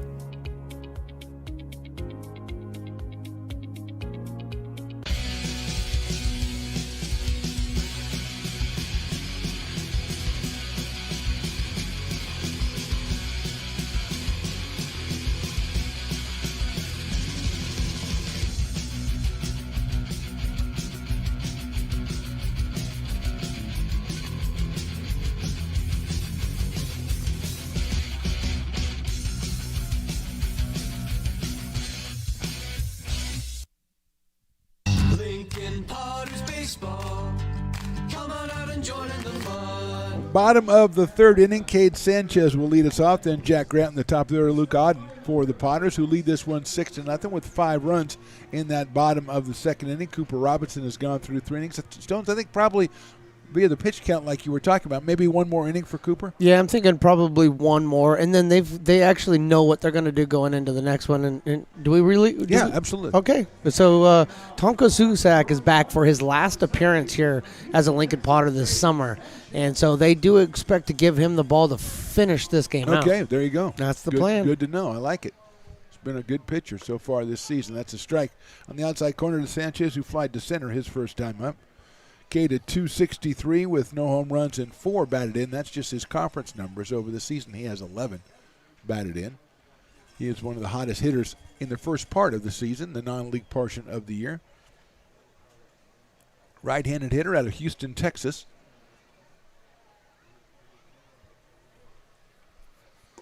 Outside for a ball.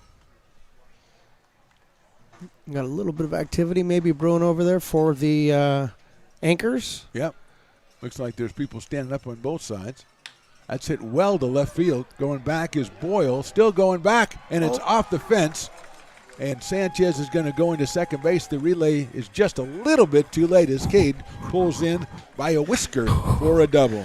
Cade kind of sauntering into second there. I think Cade thought he had himself a double, no problem, and it was a good relay by Zaleka and got the ball in. Boyle got the ball in quickly. That went over his head, hit off the sign out there, the Linné sign or whatever that says out there.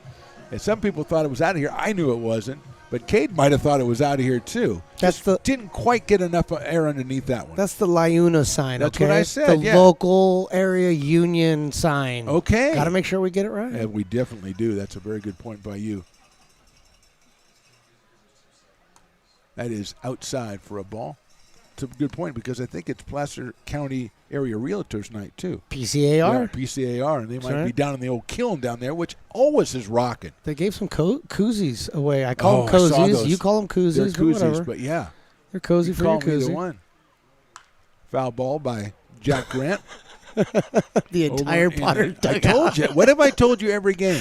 There are hundreds and hundreds of Potters and former Potters in front of the dugout every inning. That looked like pigeons scattering when when something hits somebody right in throws the a little piece of bread at the dog. Yeah. 1-1 on Jack Grant out of Danville, California.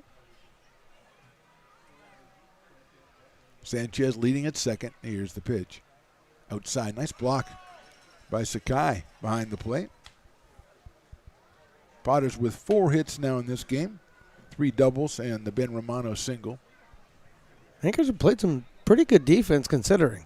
It's just been the pitching kind of getting away from them a little bit. Yeah, you can't put runners on base because then when you do get a couple hits, you got a lot of guys running around. That ball's down low for a ball. 3-1. We've seen that on occasions. We talk about it all the time, Stones. When the Potters don't issue any free passes, they tend to win those ball games. They're clean. Yeah. Absolutely. 3-1 on Jack Grant with Auden on deck. Fouls that one back to the screen. 3 balls and 2 strikes.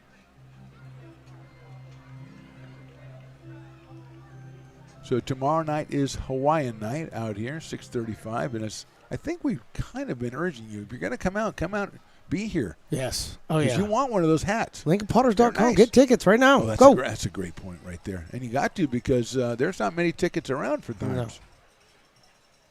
Swing and a miss off-speed pitch. So Grant goes down on strikes. He's 0 for 2, and that'll bring up Luke Auden, who struck out and walked so far today out of Scottsdale, Arizona.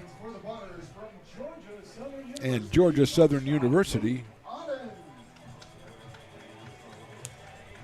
6'1", 175 pounds. Yeah, I was just looking at the scorebook. It's Daniel Susak on the cover. It's. I thought that was you. No, I wanted it to be me, though. There's a throw back to second, and it's going to go out into center field. And that was about as far away from second base as you can get. The throw, what a throw by the center fielder, but not in time, and Sanchez is in at third.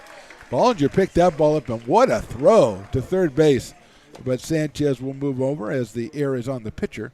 Second error of the game for the Anchors as he turned to throw to second, and he probably missed it by 20 feet. I mean, the idea is right. It was a good idea. I don't think he had that much room. I don't think that Cade was off that far. But, again, they almost got him at third. Maybe it was all a big prank to get him at third.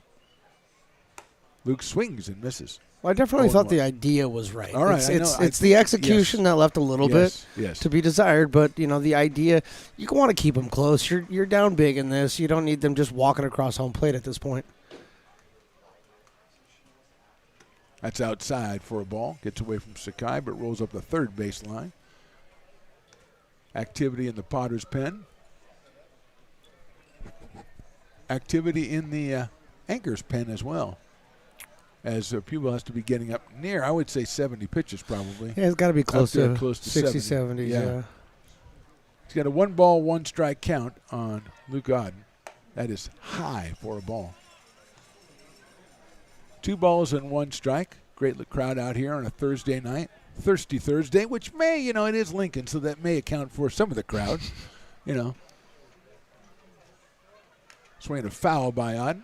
And he looked a little disgusted with himself because I think he got what he wanted and didn't do anything with it. So he's got a 2-ball and 2-strike count. People of Lincoln will tell you where the best place to get beer during the summer is, and they will all tell you it's right here at McBean Park. So it doesn't shock me we got this big of a crowd out here tonight on a thirsty Thursday. They don't tell you. They just say, follow me. That's and they right. come to the game. Popped up left side out of play.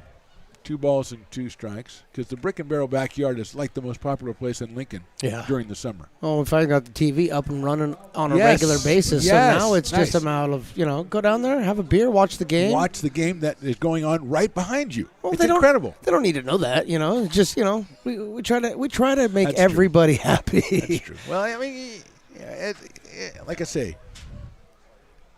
that is missed somewhere. Yeah. Maybe on your screen you could see somewhere. No, my screen told me the same thing it told 3 you. 3 and 2. But that's what I was saying the other day. It's like you go to one fancy, restaurants at the Coliseum or any stadium, and you can watch the game. 3-2 pitch is fouled back, almost got the camera again. And it stays 3 balls and 2 strikes. You go up there, you have a beer or something, you can watch the game going on, and that's what the same experience that we're providing here at the Brick and Barrel backyard. 3 and 2 on Luke Odden. Chase Dan's on deck. Foul back again. 3 and 2. Cade Sanchez led the inning off with a double. Grant struck out. Sanchez went to third on a errant pickoff throw. And he's down there now with the 3-ball, 2-strike count on Luke Odden.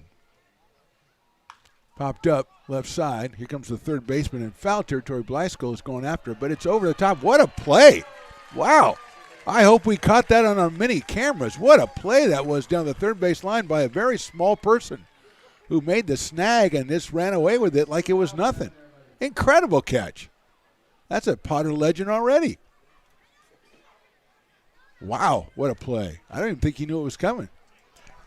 Reaches up, makes the catch, and takes off like it was nothing. Of course, he goes out to the grassy knoll because he's one of the knoll people. That was fantastic. Inside, ball 4. Good take by Luke Odden. He goes down to first. First and third now with 1 out. That's only, Stones, because we've got the screen, the backstop, and then we've got the tarp or whatever underneath the thing. And it's hard to get a ball between the two, and I've seen 2 of them in the last games. Yeah. Last game, one came through on a pitch that was bounced off home plate, and a woman caught it up there and just handled it like nothing. She did such a nice job with that one. She was amazing. Here's Chase Jans. He's walked and doubled.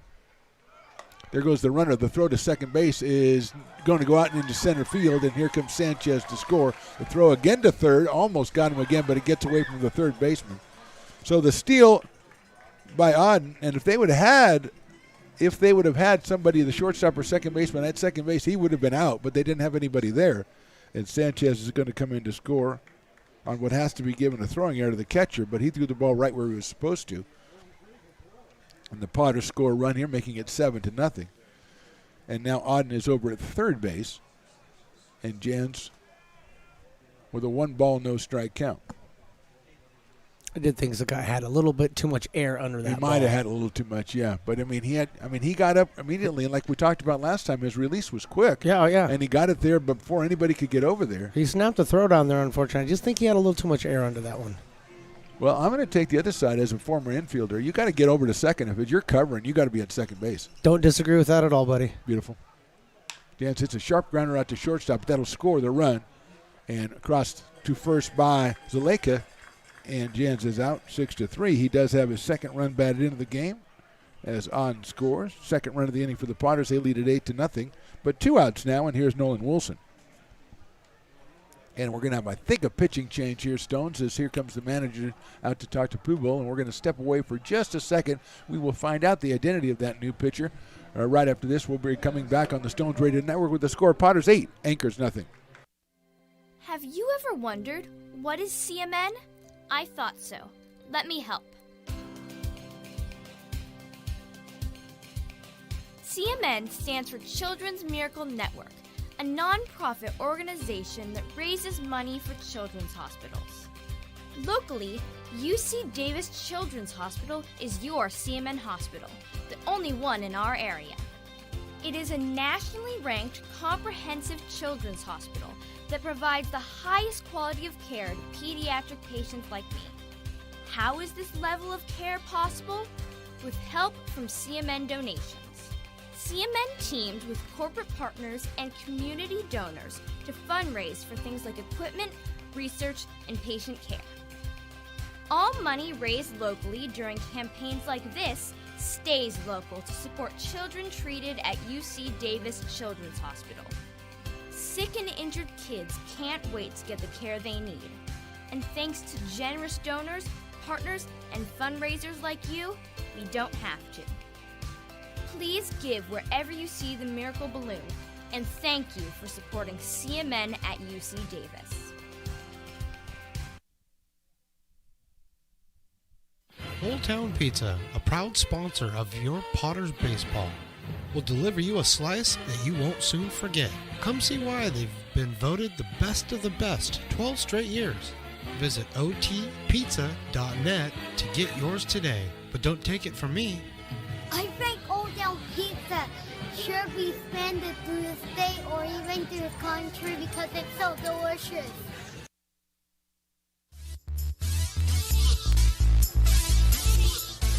Antonio Vasquez is the new pitcher for the Anchors. He's out of Laney College. Antonio Vasquez was in 39 innings last year for Laney, 2-0 in 20 games. He will take on Mr. Nolan Wilson to lead off, with 2 outs here in the third. And just to say, Stones, that commercial run on Old Town Pizza, if you want a beer in Lincoln and the game is not, there's no game, go to Old Town Pizza. Yeah, it's absolutely. a tremendous place. I love that place over there. Pizza's so good. It's awesome. Swing and a miss by Nolan Wilson. So Vasquez, the second pitcher. People goes 2 2/3 innings. He's up 4 hits, 8 runs, and 6 walks. He did strike out 3.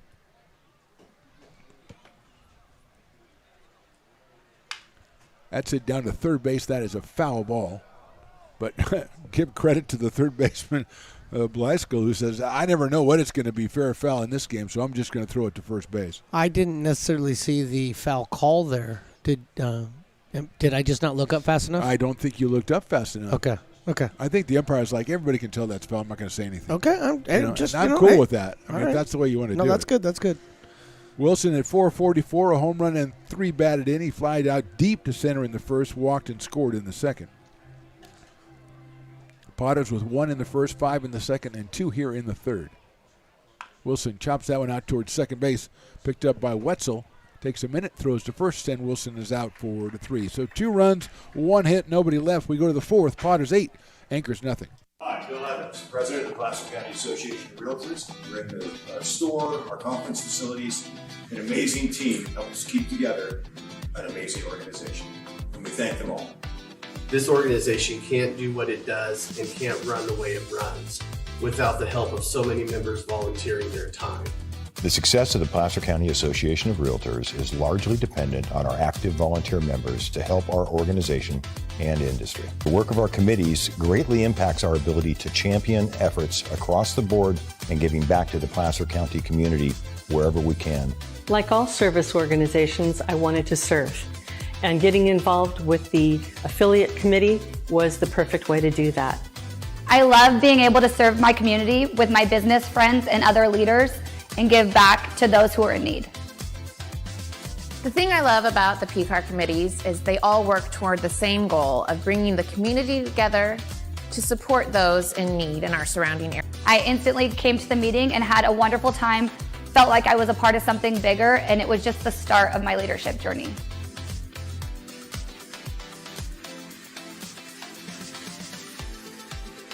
Loomis Basin Brewing Company, a proud sponsor of your Lincoln Potters. Visit them at 3277 Swetzer Road in Loomis or call 916-259-2739. Lincoln Potters Baseball. Come on out and join in the fun. Top of the fourth inning, Potters leading at 8-0. Cooper Robinson out there for the Potters. His pitch total, I'm going to estimate around 50. Yeah, we're right around 50. So we got maybe one more inning in Cooper? Yeah, and I don't think if he doesn't finish this inning, this is it for him. Yeah. Yeah. Michael Weber will start us off. He struck out his first time after I said he grounded out to third base. That is on the outside corner, which is off the outside corner, so it's a ball, 1-0. Weber, then Tackless, and Guajaro, the hitters here in the fourth inning for the Anchors. Swing and miss on an inside fastball. Weber out of UC Riverside. Came from Pittsburgh High School, Los Medanos College, Community College. 1 ball and 1 strike. Check swing, did he go? Yes, he did, according to the home plate umpire. He didn't have to ask anybody about that one. No, absolutely not. not. There you go. And I thank you because it was with conviction. Yeah. You're going to make a call. That's what I've always learned. Basketball, baseball, whatever. Just make it with conviction. Don't balk. Let people think that you know what you're talking about, which is my whole motto. Popped up right side. That's what I'm learning from you. I know. Out of play. I mean, I tell you something, Jones. That VIP area is packed down there. Are those all realtors down there? I guess. Well, I mean, yeah, we're must be doing pretty we're well. in Placer County. I mean, Yeah. there's a lot of realtors in Placer County. All right? Tell them to go out and sell my in-laws' house. Okay. Okay. Hey, But get off. stop trying to sell it to me. Well, I was trying to sell it to you. And I figured out that your only job is Stones Radio Networks, and I figured, no, I probably will try to get a better buyer. Not enough income. Yeah, not enough income. Got to set mother-in-law up. Yeah, no, I want to make sure that happens too. 1 and 2, I know you do, on Michael Weber. Unlike some people in the booth, I really like her. Yeah, that's true. That's a You great know. point you make. Right back over the glove of Robinson in the center field for a base hit. So Weber comes through with a single. That is the 4th hit for the Anchors today, and it'll bring up Aiden Tackless, who lined a double down the left field line in a perfect spot back in the 2nd inning. A slicing line drive from the left-hander that hit right inside the foul line, right in the corner, down by the fence 314 sign, down the left field line. So he's up here with a runner at first and nobody out in the 4th. As Weber took that one right back up the middle over the glove of Robinson. And that one is outside for a ball, 1-0. Right now, I'm telling you, Cooper Robinson is everything Brock said that he was going to be tonight. Very aggressive, in the zone, attacking hitters. All of the things that he said so far, it's absolutely true. Swing and a miss off-speed pitch. Yeah, Cooper, it seemed like, I think this is his 2nd appearance, but seems like the kind of guy that the Potters really like having. He's a big guy, throws the ball hard, but he can also stretch out the innings for you. And that, as you go down into the second half of the season, you need a guy who can eat some innings for you. 1-1. Fastball just misses that outside corner.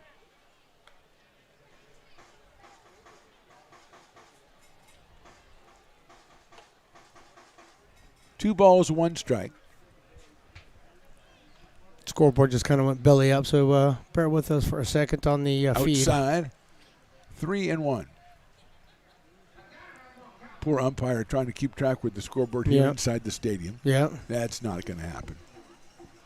Then all of a sudden, our scoreboard wanted I know. to follow And suit. that's the good scoreboard, so Yeah. we apologize. 3-1 pitch. Swing and a miss. 3-2. That went about 90 miles an hour by Cooper Robinson. And we are full at 3 balls and 2 strikes.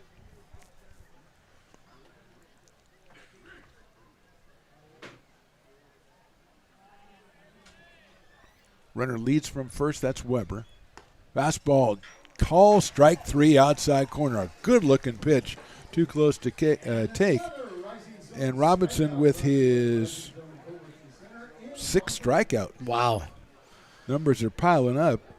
And Alonzo Guajaro, he singled his first time up, bounced it right between first and second into right field for a base hit.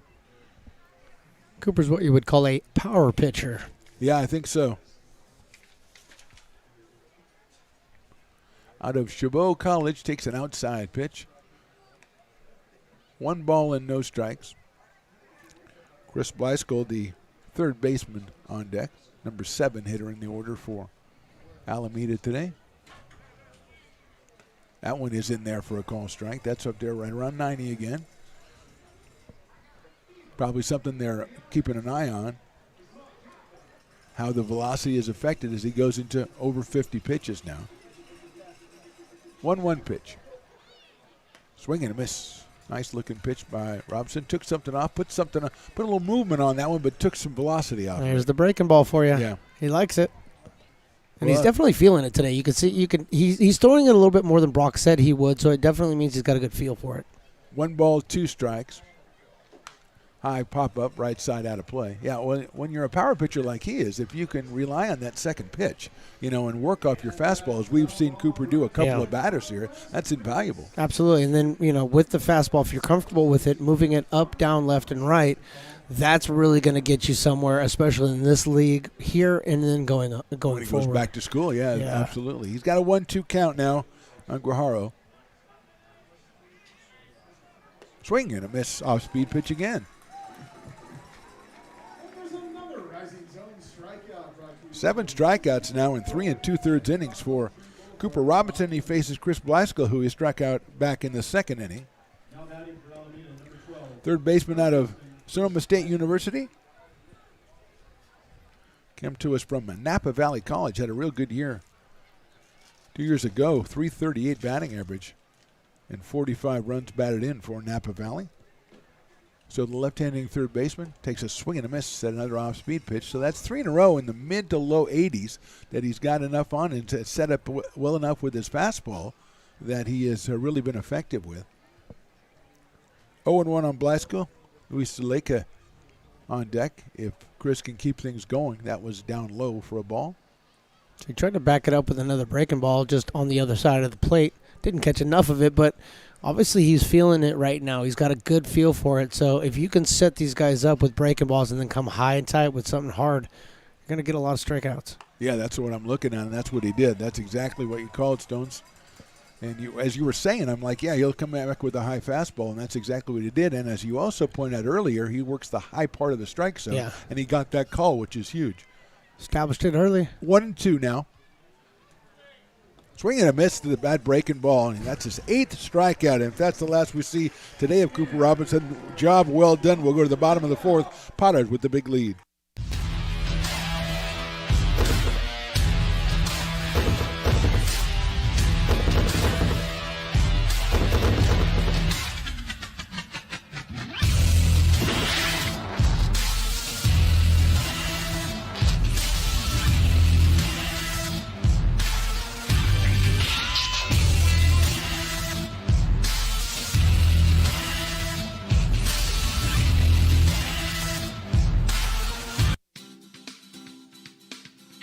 Air Design Incorporated, where you feel the difference. We are a locally owned and operated heating, air conditioning, and custom sheet metal company committed to the highest quality of craftsmanship at a competitive price.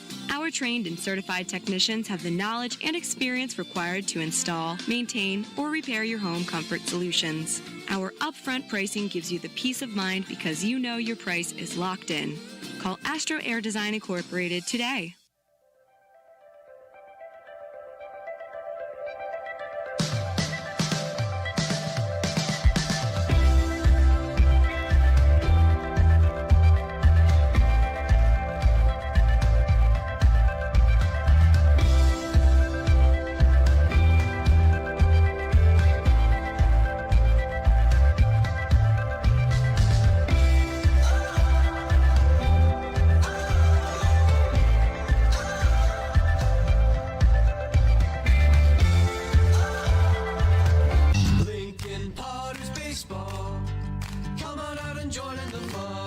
Ben Higdon leading us off here in the bottom of the 4th, and he'll be followed by Peyton Brennan and Ben Romano against Anthony Vasquez, who came on to get the last out in the 3rd inning. His first pitch is in there for a strike.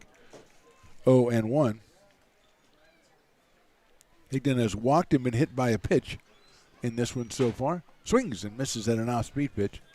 1 ball and 1 strike on Ben Higdon out of Paducah, Kentucky, and the University of Kentucky. That one's down in the dirt for a ball, 2-1. My partner Stones McCoy back with me as he had a couple of errands he had to run, and they mostly involved concession stands, but that's okay. 1-2 pitch.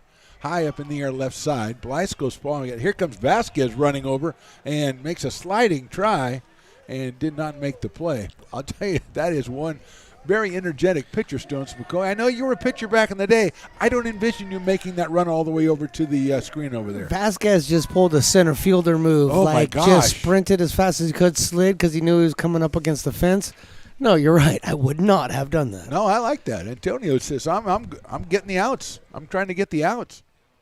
Oh, that might have hit Higdon again, and he's going to go down to first base. And again, he throws his bat about the same distance he threw it the last time he got hit. Not happy with that one. Well, not happy as Vasquez because he had 2 strikes on a big hitter, and you lost him to trying to throw that breaking pitch to the back leg and hit the front leg of the left-hand hitting Higdon. And here's Peyton Brennan. He walked in the first, and the 2-run double back in the second. Chops that one out towards shortstop.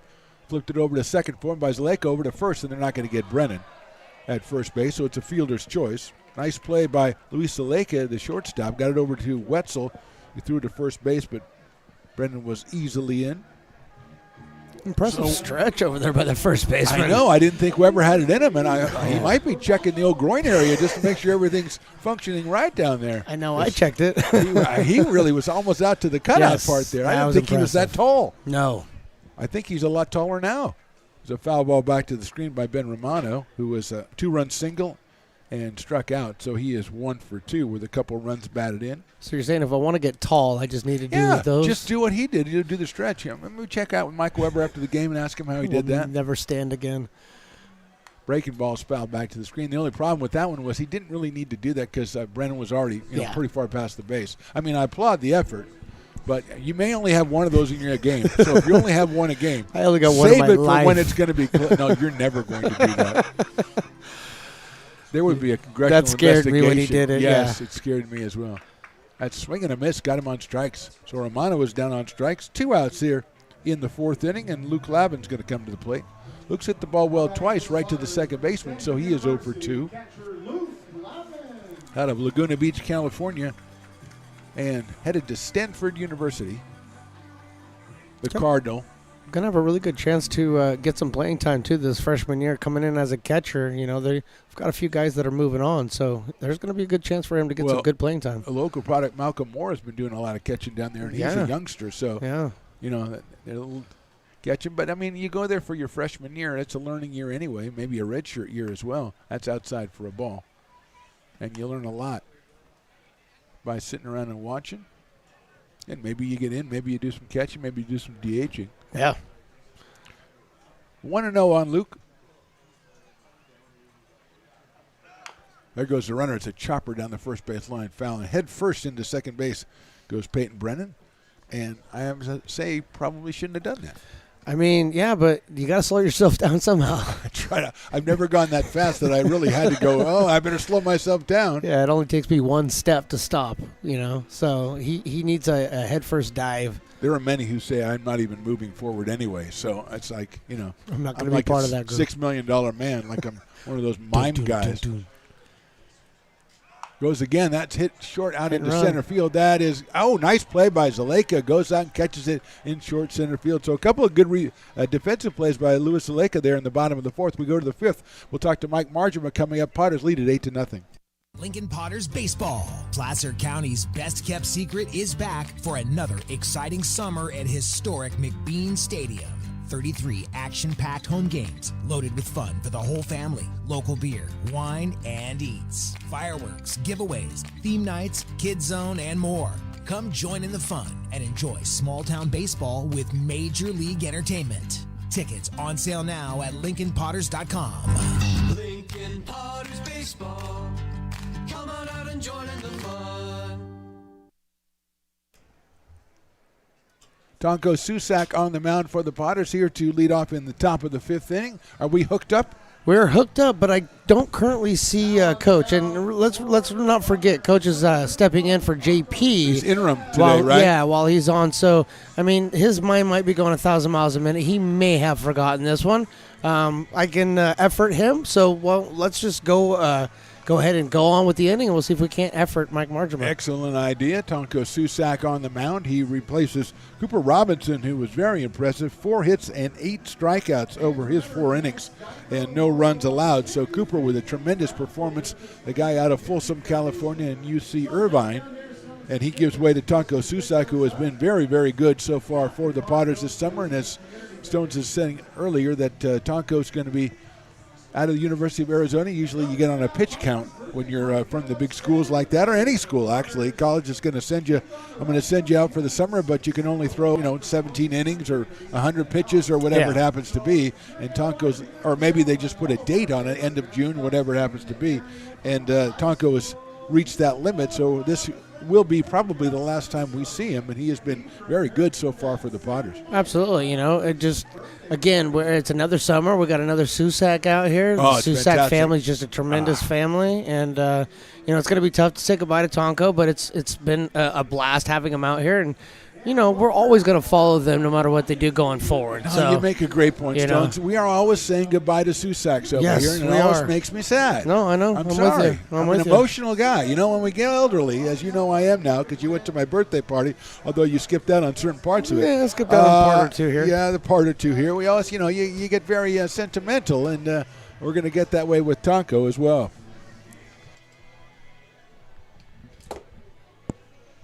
So Stones is going to go down and try to set up the talk with Coach Mike Marjama. And as he does so, Louis Leica, who has been very good on defense so far for the Anchors, he steps in here.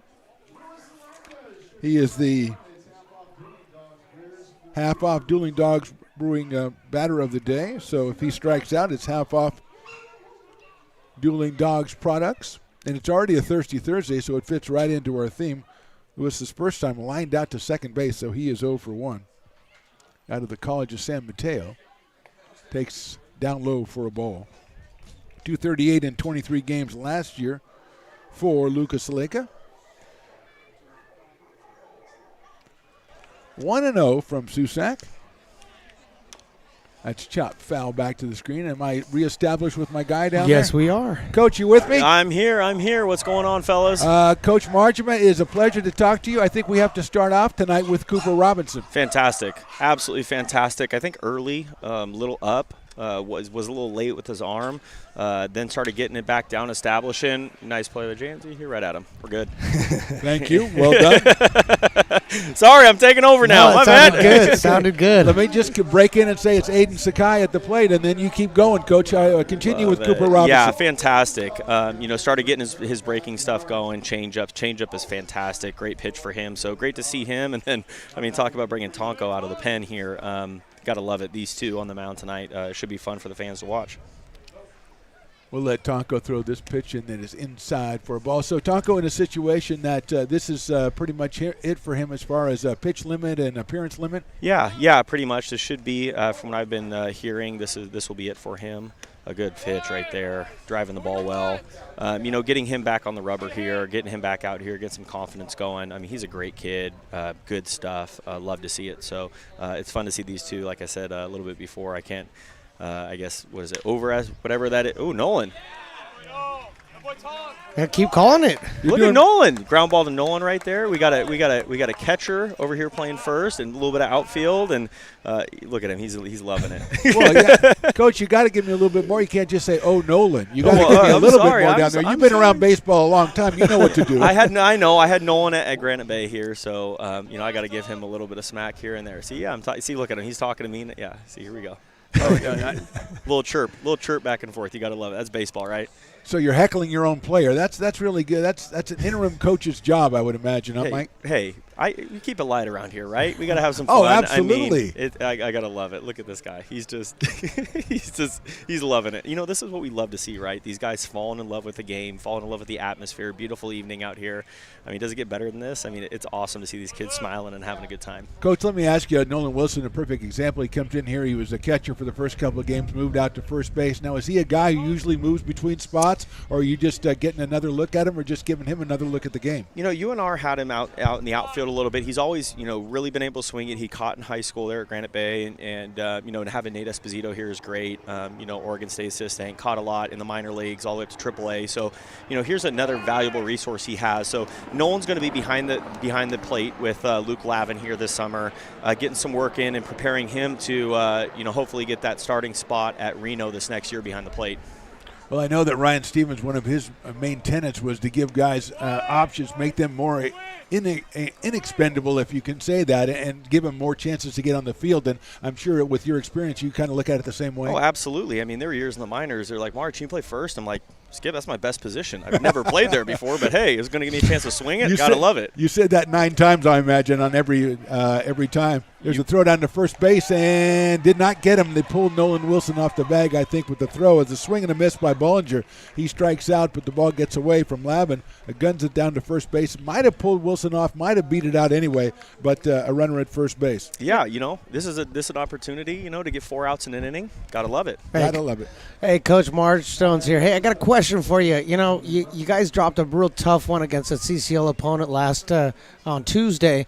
What did you talk to the guys about on the off day to get them prepared for this game tonight? Yeah, so actually we came out early today. We actually came out about an hour early than we normally do. We have early work. It's optional every day. We'll have it at Louisville Slugger for an hour. Normally it's from about noon to 1:30. I'm in there for the hitters. We'll come out here at the ballpark to do optional defensive work from about 2:30 to 3:30 before a team stretch and BP. We actually brought the guys out here because Nate Esposito was tallying up. One of the things we look at is how many free bases do we give? So that could be a walk, a pass ball, an air. Maybe we throw to the wrong base, give them an extra 90 feet. We had 20 free bases that we gave them. I think it was ended up being 22, and we had 7 or 8. And normally when a team gets 7 or 8, they normally win the game. So we got that, but we also gave up, a little over 20 free bases to Walnut Creek. So we came out early today. We were making sure we worked on some pickoffs, holding guys on, throwing to the right bases, just doing some of those things. And it wasn't something that we're really panicking on. It's like, look, guys, we can do this. We're getting these free bases. We're forcing the opportunity, but we have to limit the amount of free bases and free 90s we give opponents. Yeah, that's exactly something we talk about a lot up here, Mike, as far as, free passes, hit batters, walks and stuff, and how that puts you into position where you give up 1 hit and it hurts you as much as giving up 3 or 4 could hurt you. Absolutely. And, that starts with just commanding the strike zone. I know the Mariners are big on that, and Andy McKay talks about all the time is getting strike 1. Hitters, chance of getting on, it's like 25% when you get to that strike 1. So beautiful breaking ball right there. But that's what we're trying to do, get ahead and then work ourselves at the plate, not chase and when we're hunting cookies. When they miss with that fastball over the plate or any pitch over the plate, we're looking to do some damage. Well, thanks, Coach. Go off in the dugout, hunt some cookies with the guys, and we'll talk to you next time. That's Mike Marjama, the coach of the Potters. Potters come out with another 0 in the top of the 5th. We'll go to the bottom of the 5th. Potters lead at 8-0.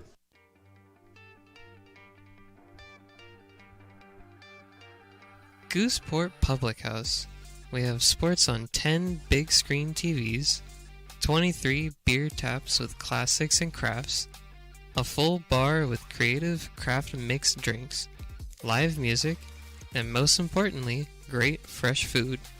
In downtown Roseville off Vernon Street, only 15 minutes from the ballpark. See ya at Gooseport.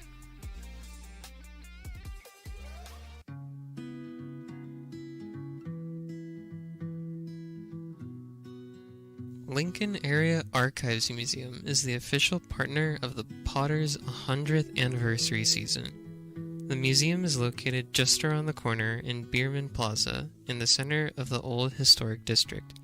Plan your visit and learn about early Lincoln history.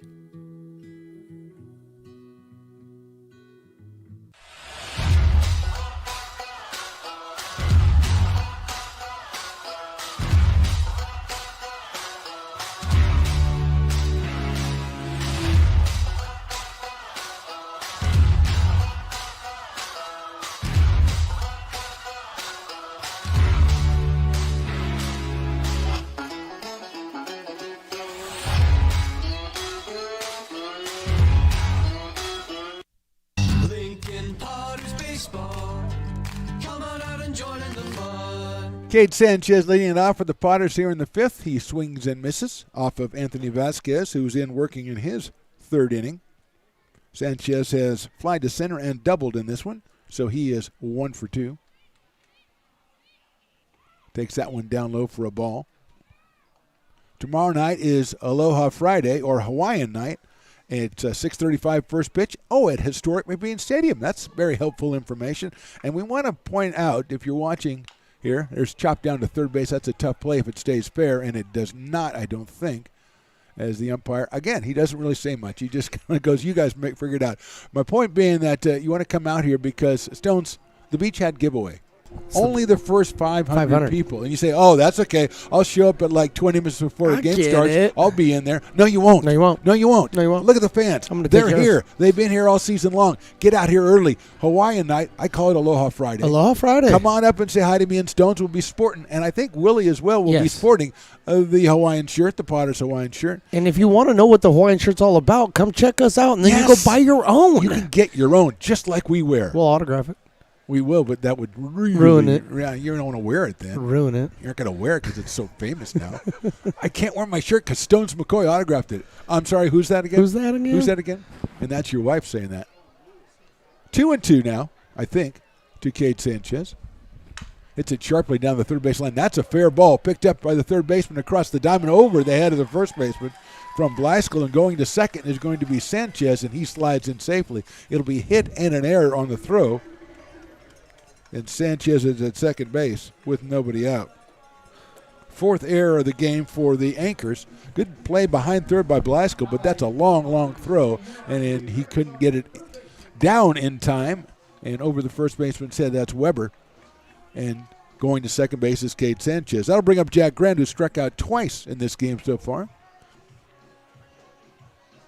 As sauntering behind home plate is Mr. Piper the Peacock, birthday 2 days away, and our guy Dylan from Tennessee, University of Tennessee, is the bodyguard, the Clint Eastwood to the president, if you will, in the line of fire. That's his job. Inside to Grant. 1 ball and no strikes. So Piper's birthday, we'll talk about that in next inning, will be on Saturday night. So 2 big events coming up the next 2 nights as the Potters take on the West Coast Kings.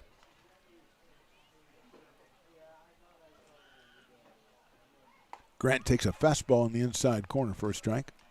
Potters with the West Coast Kings and the Admirals, who are an affiliate team in the CCL, so those games count in the standings. Potters an away doubleheader at the Admirals on Sunday. And then we've got the Sonoma Stompers coming in for a couple of games next week as we go on toward the 4th of July. Swing and a miss on a breaking ball in the dirt. 1-2 on Jack Grant.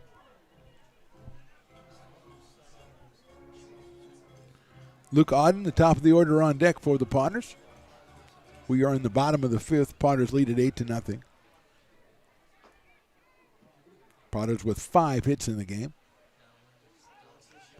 Vasquez doing the old spin around, but very close to second base is Cade Sanchez, who's had a couple of close calls on the bases so far today.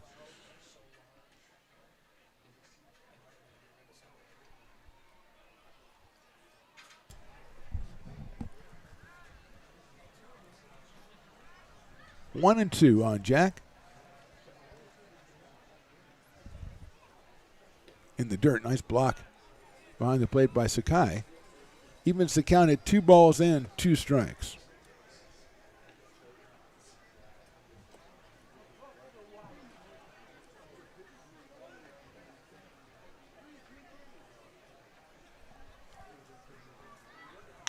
That one's hit sharply into left field. That's a clean base hit. Sanchez is going to be held up at third, and it's a solid single for Jack Grant. First and third, nobody out here in the 5th inning, and that will bring up Luke Auden in the top of the order. Grant gets his first hit of the night. Auden has walked twice and struck out. Got some warming up out there in the bullpen. Looks like Jordan Bolden. Jordan Bolden throwing out of Concordia Irvine University. So he's tossing in the bullpen right now, and Auden steps up here with 2 on and nobody out in the bottom of the 5th.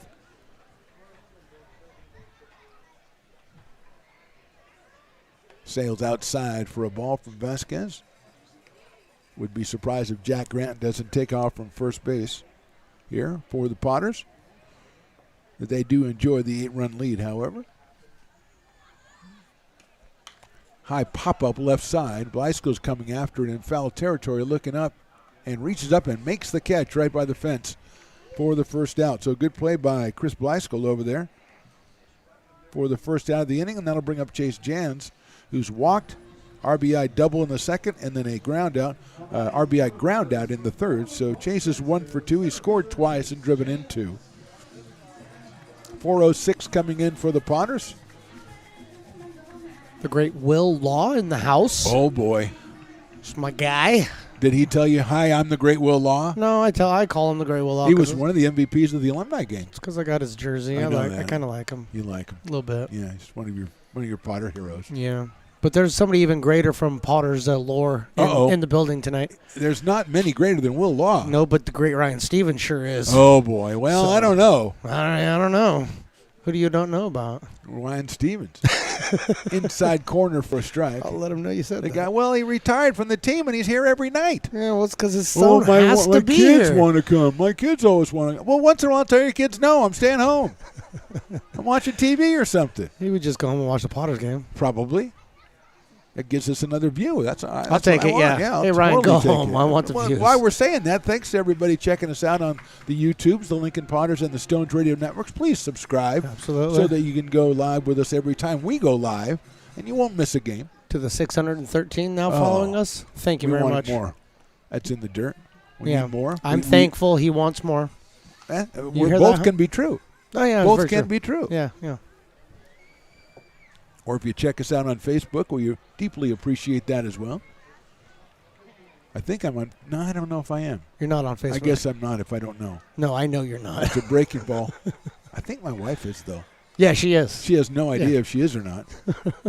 I think she pulled up one time she had 1,000 notifications or something like that. I don't think you've checked your Facebook very often. I didn't know I had one. Yeah, I didn't know. I thought I was on Twitter. No, you're not on Twitter. Chopped foul. Well, she is on Twitter because she wants to read recaps of all the Housewives shows. Well, of course. Yeah. And I don't blame her.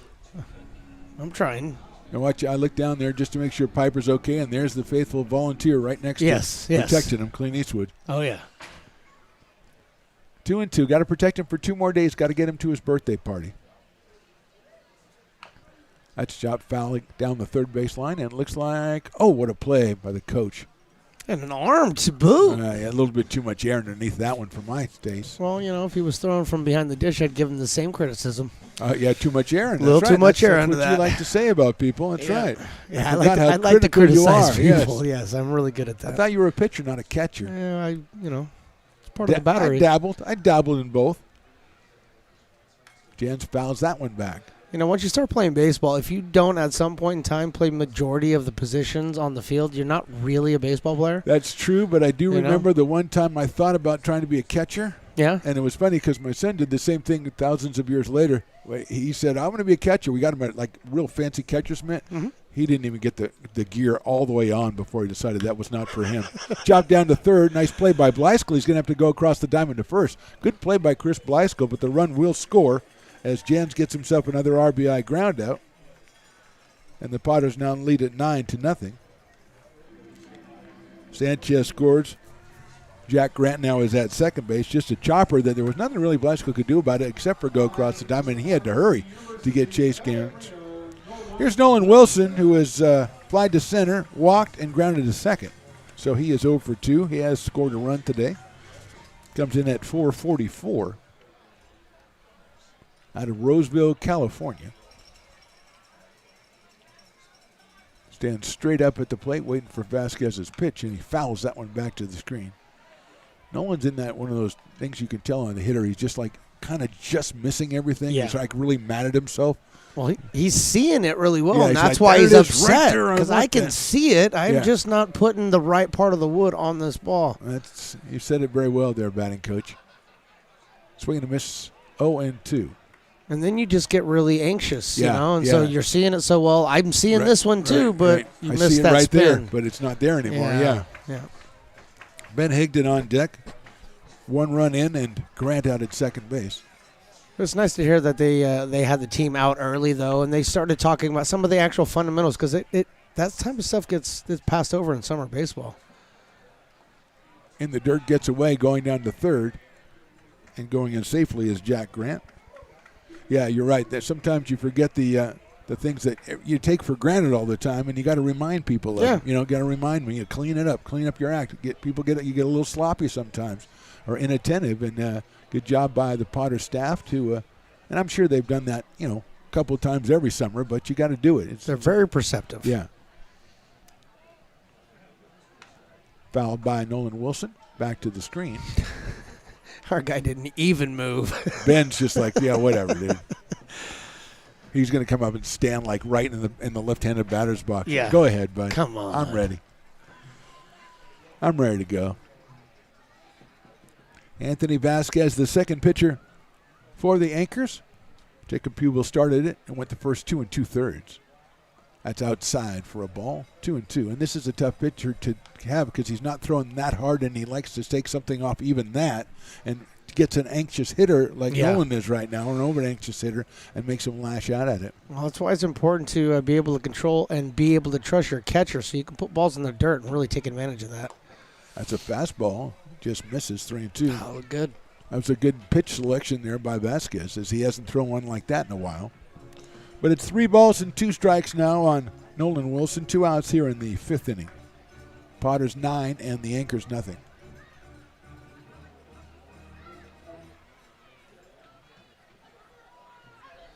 Breaking ball, inside corner, call, strike 3. 1 run, 2 hits, 1 left. We go to the 6th. Potters 9, Anchors nothing.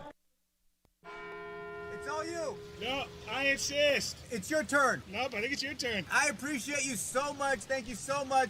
Go. I appreciate your appreciation. It fills me. Safe drivers save money with Farmers. Just for driving safely? It's a Farmers policy perk. Get Farmers and you can get a safe driver discount simply for having a clean driving record for 3 years. Come on. After you. After you. Safety first. Get a whole lot of something with Farmers policy perks. We are farmers. Bum, bum, bum, bum. Loomis Basin Brewing Company, a proud sponsor of your Lincoln Potters. Visit them at 3277 Swetzer Road in Loomis or call 916-259-2739. Being in the market for a new home comes with more than just buying a property. It is finding the right house in the right neighborhood in the right community. Since 2005, Lori, with Frey & Associates Real Estate, has lived and worked as a real estate broker in Lincoln. She is passionate about local organizations and volunteers with them as well. She's knowledgeable, she knows, she asks a lot of questions, she gets things done. We still learn a lot from Lori, and she's very helpful, very positive, and has been wonderful, wonderful broker. We at Frey & Associates are your local hometown realtor, and we are here for you. Lincoln Potters Baseball. Come on out and join in the fun. Top of the 6th inning, Tonko Susak on the mound for his 2nd inning of work. He struck out 2 in his 1st inning. He's got J.P. Boyle, then Michael Weber and Aiden Tackless, the first 3 hitters. J.P. out of Santa Barbara Community College has struck out twice so far in this one, both of those against Cooper Robinson, who went the first 4 innings, gave up 4 hits, no runs, and he struck out 8.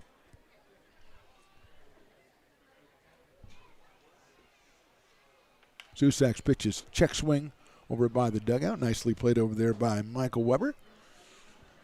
0-1.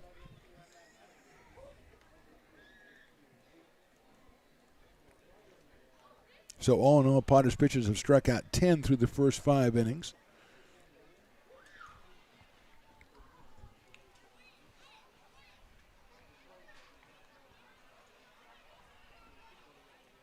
Fastball misses outside. 1-1. 85 miles an hour on that one from Susak. Boyle, Weber, and Tackless here in the 6th. That sails outside again. That's at 90 miles an hour from Tonko Susak.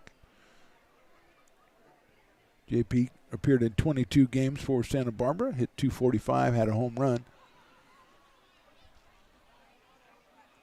That one is outside, ball 3. And Tonko kind of shrugs, give him the shrug emoji on that one. Kind of went, I thought that was all right. I don't know.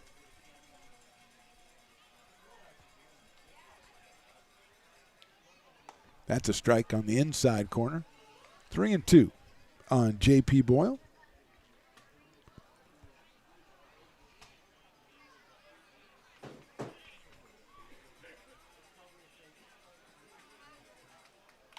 Fouled away over the left side, over by the bounce house, which isn't moving as much today, although there are patrons outside. I can see them waiting to go in there, but the house itself not bouncing. Let's look at the Brick and Barrel backyard. It's doing a fine. Oh, no, there's a lot of people over there. That's outside, ball 4. So Susak loses Boyle to the base on balls. He goes down to first base, and Michael Weber, who is singled and struck out, coming up to the plate. Michael out of UC Riverside, 6'1", steps in here wearing number 36. The Anchors with the yellow tops and blue lettering, gray pants. Potters wearing their powder blues with the orange socks today. Kind of the old Thursday night outfit, midweek outfit. That's, I thought, in there for a strike, but is in there for a ball. 1-0. Engineer Riley's giving me the, I don't know. Engineer Riley's kind of going on a crusade against the umpire. I don't think that he should. He's an engineer. You're not an umpire, Riley. That's big chopper out toward third. It's going to be a tough play over there, and it's going to get by the third baseman, Jack Grant, but I don't think he would have had Weber at first base anyway. It kind of hit the turf and took a spin on Grant, so it's going to be an infield single for Weber. His second hit of the game, the fifth hit for the Anchors, and here's Aiden Tackless with 2 on and nobody out here in the fifth. Tackless sliced a double down the left field line back in the second inning, struck out looking in the fourth, so he is 1 for 2.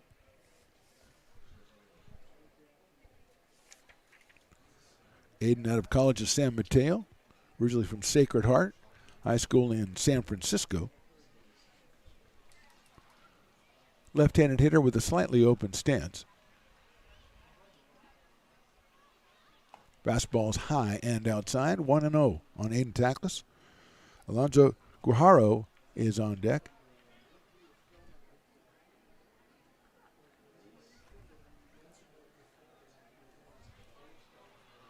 Tonko from the stretch checks the runner at second base. Fastball is down low for a ball, 2-0. Boyle got the base on balls. Weber the infield single. And now 2-0 on Aiden Tackless.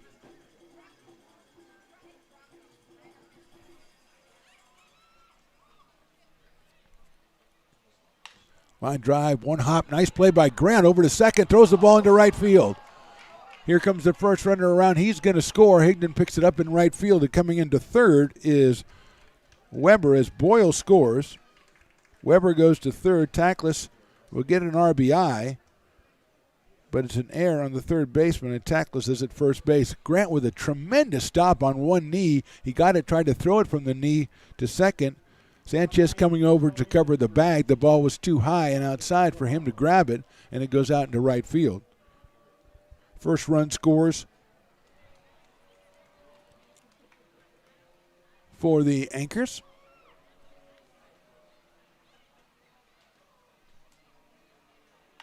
That's a chopper again, back to the pitcher this time. Susak has it. No, the catcher picks it up. Lavin, what a nice play by Luke Lavin to throw down to first base. A lot of choppers today, and that one went about 10 feet in front of the plate. Guijaro is thrown out 2-3. Going to second base is Tackless, and Tackless, upon further review, will not get an RBI for that because there were runners at first and second. I thought there was a runner at third already, but the runner was at second, so the error enabled him to score. So Marcus Jane is going to be a pinch hitter here for Blyskoll. Runners at second and third. So Marcus Jang out of Wesleyan University, originally from Burlingame, California. Right-handed hitter is up here with runs at second and third against Susak. Swings and misses at a fastball. Luis Saleka on deck, the shortstop, but Jang hitting for Chris Blyskoll. Weber is at third. Tackless now is out at second base. Fastball is down low for a ball. Good looking pitch from Tonko Susak. Evens the count at 1-1 strike. So 2 choppers in this inning and a hot one hopper. Fastball's outside. 2-1. And an errant throw results in a run for the Anchors. They're on the board at 9-1.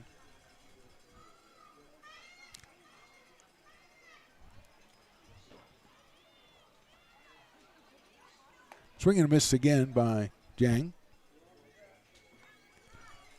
2-2.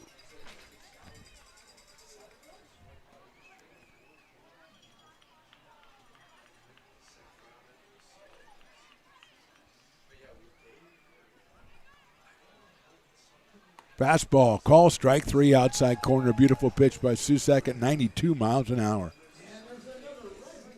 That'll bring up Luis Leica, who was lined to second and flied to center so far.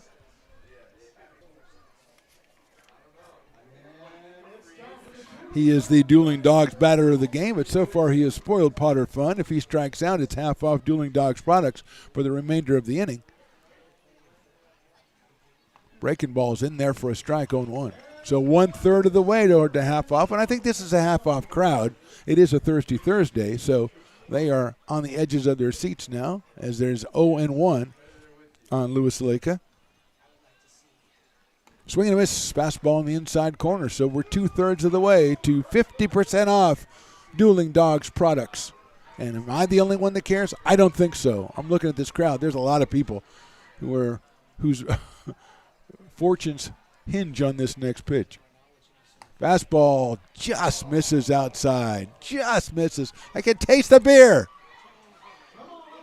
The Dueling Dogs are barking out there now.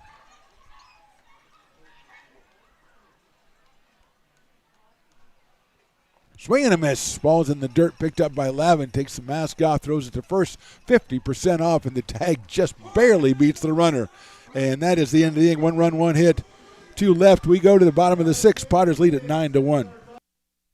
The mouth-watering Big Mac with a savory Filet-O-Fish and a tasty McChicken. My goodness, that looks good.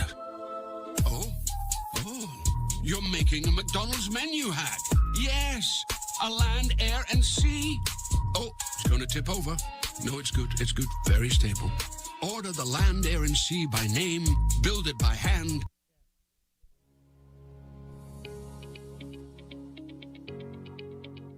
Placer Valley Tourism. Our mission is to increase the health of the hotel industry through occupancy and average daily rate in Roseville, Rockland, and Lincoln. Proud partner of the Potters in the 2023 West Coast World Series Tournament from August 8th to 11th.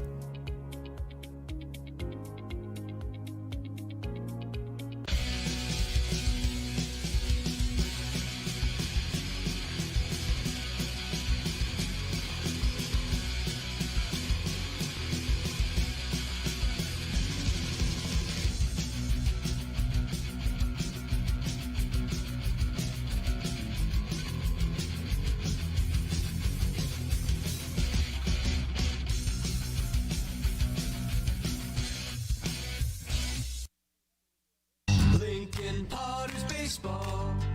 Come on out and join in the fun. New pitcher for the Alameda Anchors, Jordan Bolden, out of Concordia Irvine University. He is the 3rd pitcher for the Anchors. Bubo with the first 2 2/3, and the next 3 1/3 go to, make that 2 1/3, go to Anthony Vasquez, and now Bolden comes out here for the bottom of the 6th. He will face Ben Higdon, then Peyton Brennan, and Ben Romano for the Potters.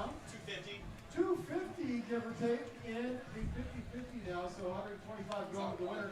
Other half going to the Lincoln. So Jordan Bolden is warming up. Stones McCoy was momentarily away as he was out. You can't take the cameraman out of the guy, or owner out of the guy, because you go out there, cameras in center field, somebody's messing around with him. We got to send Stones McCoy out there. Yeah, well, we got a couple of people placed strategically around the ballpark to make sure I don't have to get up and go out there and check them anymore, so I think we'll be fine for the remainder of the game. Fantastic, Stones McCoy. Way to take care of business. And here's Ben Higdon. He's walked, been hit by a pitch, and then been hit by a pitch. So does he have any official at-bats today? I don't think so, and I don't think he wants to be hit by another pitch. Or have another walk. Exactly. That is inside for a ball at 85 from Jordan Bolden.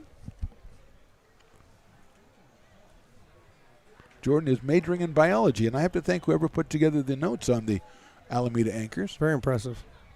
Higdon fouls that one out of play. I mean, don't have a roster or anything, but I have pieces of paper with stuff on everybody and numbers and everything. I mean, how many times did we get nothing from anybody?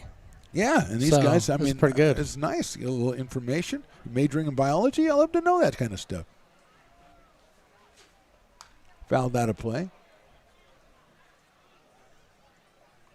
My niece majored in biology or something around biology and came out a professor. So, I mean, maybe Jordan will be a professor someday. I mean, maybe a stretch. You're talking about our pitcher. I thought you were talking about Jordan Bajorgensen. No, Jordan Bajorgensen will not. I had be a to laugh professor. that off because I thought you were funny, making a joke or something. That's one time you thought I was funny. Yeah, I was actually telling the truth. Going out to the mound, Aiden Sakai is going to talk to Jordan Bolden. Did you hear what that guy said about you majoring in biology? Because I really think that all the players on both teams are listening. Well, I think they do. What's going on? I was going to install speakers in each of the dugouts to make them listen. What a great idea. To make them listen. Not Why that they didn't you wanted do to, that? but because I wouldn't allow it. That's outside. Sounds like something they would do in like The Handmaid's Tale or one of those 1984 or something like that. Yeah, The Handmaid's Tale. That was that set in the 1820s, I I believe. Idea when Not it the was 1920s. Set. Leave me alone. No speakers, buddy. Inside for a ball. 3-2 on Ben Higdon, and he is one pitch away from, as Stone said, the dreaded walk. He wants an official at bat. Let's go. Not if it's an out. Outside, ball 4. He doesn't want an official at bat. He just broke the record for bat throw. 32 feet, 3.5 inches. I'm looking at maybe 35 feet. Oh, wow. That one he was like, I've been up 4 times and haven't done anything yet. He goes down to first base. Here's Peyton Brennan, who has walked, had a 2-run double, and into a fielder's choice. So he is 1 for 2. I'd pinch run for him. I think he's tired. I think you're right. I think that's a great idea by you. That one's fouled out of play. Because he doesn't want to come up another time and walk or something, because that would just be terrible. I can't remember the last time. You don't even take a shower when you go in now. You just, I'm going to walk home. I don't remember the last time I saw a box score. A guy went 0 for 5 without an official at bat. Well, he wouldn't go 0 for 5. That's the whole point. That's the whole point. I see what you're saying. Yes. 1-1 somehow on Peyton Brennan. Potters back in action tomorrow night against the West Coast Kings on Hawaiian night. Aloha Friday, I call it. Outside for a ball. 88. So Bull's bringing it in there pretty good. Yeah. Just hasn't got the range as of yet. Pitching in front of a largely partisan Potters crowd, I think we can say. A lot of Anchors fans here. No offense. Swing and a miss. Good-looking fastball. They're definitely welcome here. Oh, yeah, absolutely. We invite them always. I like their insignias. Their logo's cool. I do, too. I don't know if I'd go with the yellow and gray as the colors, though. Yeah, but I'm thinking maybe ode to the A's, maybe? I don't know what you're talking about now. Oh, yeah. Never mind. Fouled back to the screen. 2-2. The Oakland A's? Yes, I've heard of them. You know, they're kind of paying homage. Well, if you're the Anchors, you got to come up with your own stuff. Though. I'm just saying. I'm trying to help them out here. They changed the name 3 times in 3 weeks. What do you want me to do? That's right. And I think they're going to be solid as the Alameda Anchors. Okay. Jack swing, he went around. That's strike 3 on Brennan for the first out of the inning. First strikeout for Jordan Bolden, and Ben Romano coming to the plate. He is a 2-run single and 2 strikeouts, so Ben is 1 for 3. Home run and 9 batted in for the Potters. Right-handed left fielder out of Mendham, New Jersey, and Tulane University, 6'2", 205 pounds for Ben Romano. Luke Labin is on deck. Swing and a miss. The ball gets away, and going to second base will be Higdon. 0-1 on Ben Romano. Sakai goes out and talks to Jordan Bolden again, their second conversation.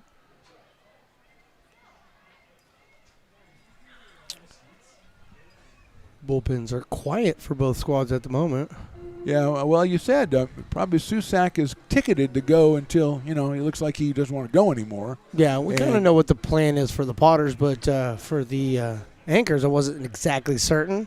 We do know that, they don't have a huge squad, so you're not exactly sure how many arms that they carry. Right. I would think that Jordan's going to take him as far as he can right now as the third pitcher. That's in the dirt for a ball. I think Pueblo went only 2 2/3. I think they were hoping to get a little bit more out of him. And Vasquez went 2 1/3 and then probably ticketed for about 2 or 3 innings. And now Bolden comes in for his 3 innings. Like you say, not a lot of manpower over there, so you don't want to use everybody. I'm assuming they have games this weekend. So, well, according to Point Streak, they've played 3 games on the season so far, all non-league games. So I'm not exactly sure what kind of schedule they're currently carrying. That's outside and low. Again, they changed names, so they could have played games under their other names. Pseudonyms, maybe? Yeah, that happens. Sometimes you play under assumed names. I know about that. Yes, I'm Mr. Smith. Yes, hello. 3 balls, 1 strike on Ben Romano. Higdon at second and 1 out. That is down low, ball 4. First and second now, here's Luke Lavin, who's grounded out to second, and popped out to shortstop. Actually, it was a little blooper in the short center field that it was good play by Zaleka, who went out and made the catch.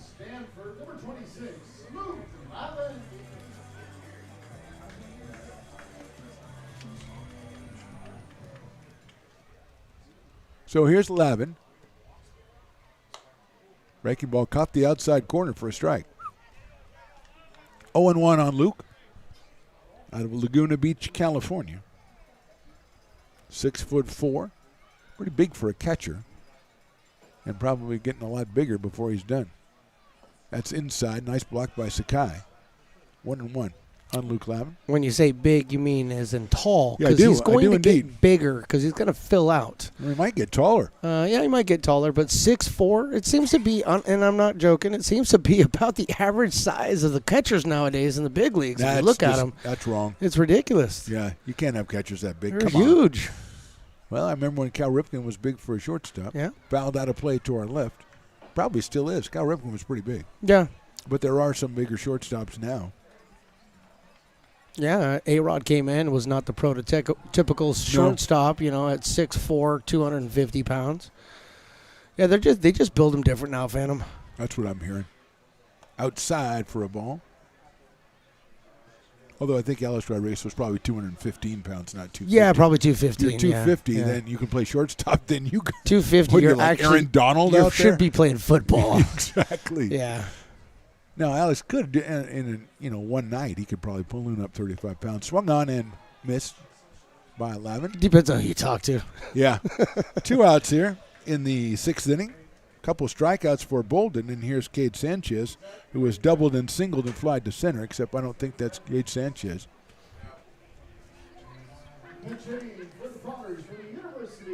Braden Grantham. Braden Grantham's going to come in and bat for Sanchez.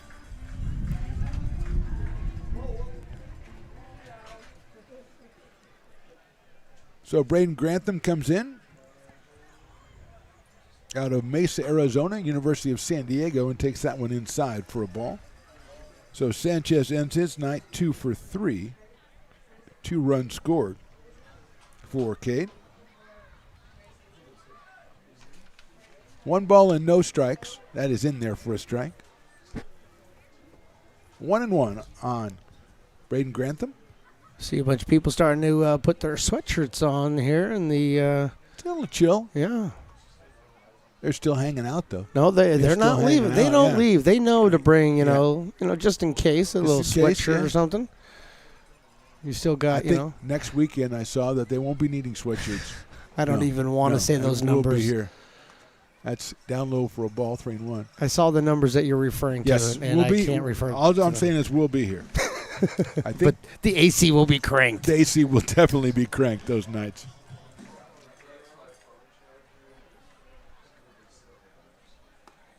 Ball 4. Grantham gets the base on balls. 3rd walk. 3 walks and 2 strikeouts in this inning, and Jack Grant is the scheduled hitter.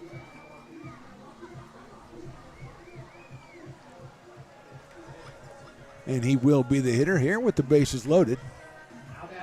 Potters lead at 9-1. We're in the bottom of the 6th inning. Jack has a single and a couple of strikeouts, so he's 1 for 3. Swing and a miss. I got you.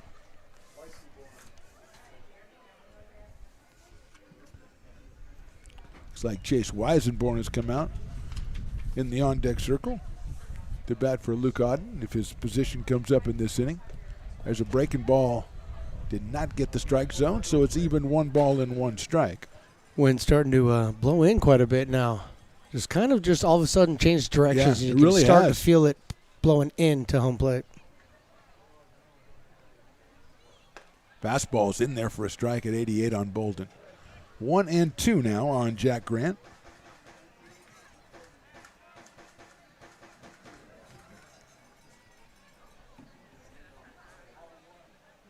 In the dirt, gets away. Here comes a run in from 3rd. He will score easily on the wild pitch.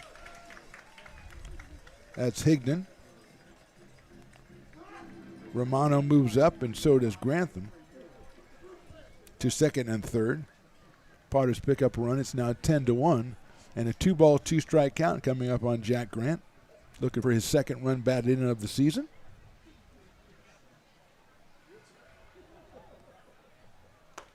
Check swing. That is a ball. 3-2.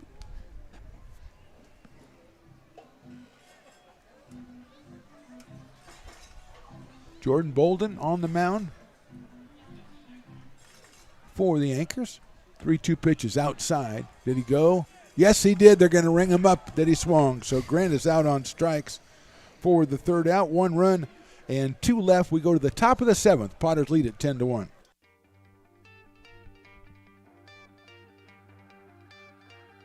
Gooseport Public House. We have sports on 10 big screen TVs, 23 beer taps with classics and crafts, a full bar with creative craft mixed drinks, live music, and most importantly, great fresh food.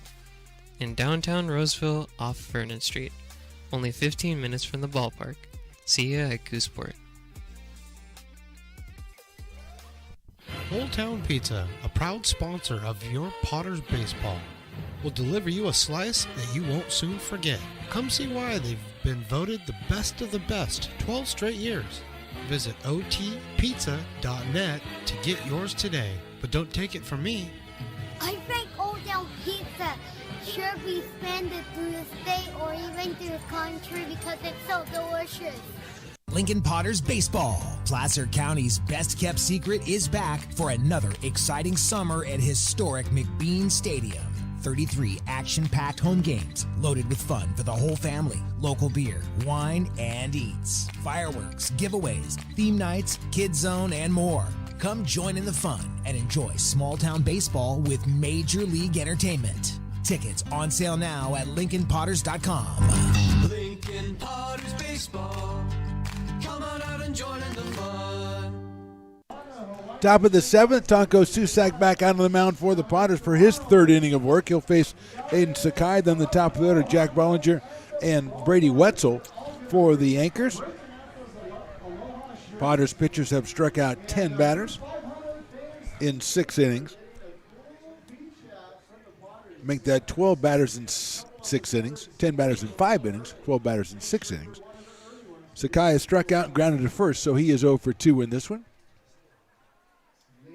Aiden out of Hillsdale High School. Well, we got a pinch hitter, and it's Caleb Velo. Oh, sorry, buddy. I didn't see that. So Velo will lead us off here. Velo out of San Joaquin Delta College in Stockton, California. Very good. Very good program. St. Mary's High School. Very good program. 315 in his last year at St. Mary's. So played some high-level ball. So he takes over for Aiden Sakai, and he takes down low for a ball.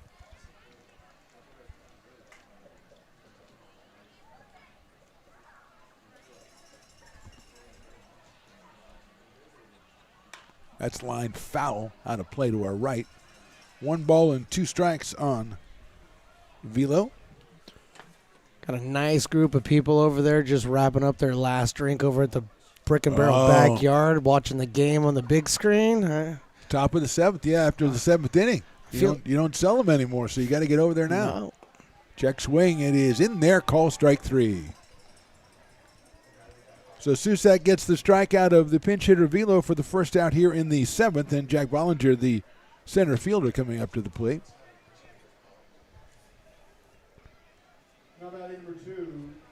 Dak is grounded to second twice and reached base when he struck out in the 5th, and the catch with error on the Lavin behind the plate. And I think this is another pinch hitter. You might be right there, and we'll effort that number as soon as I can see it. Number 10.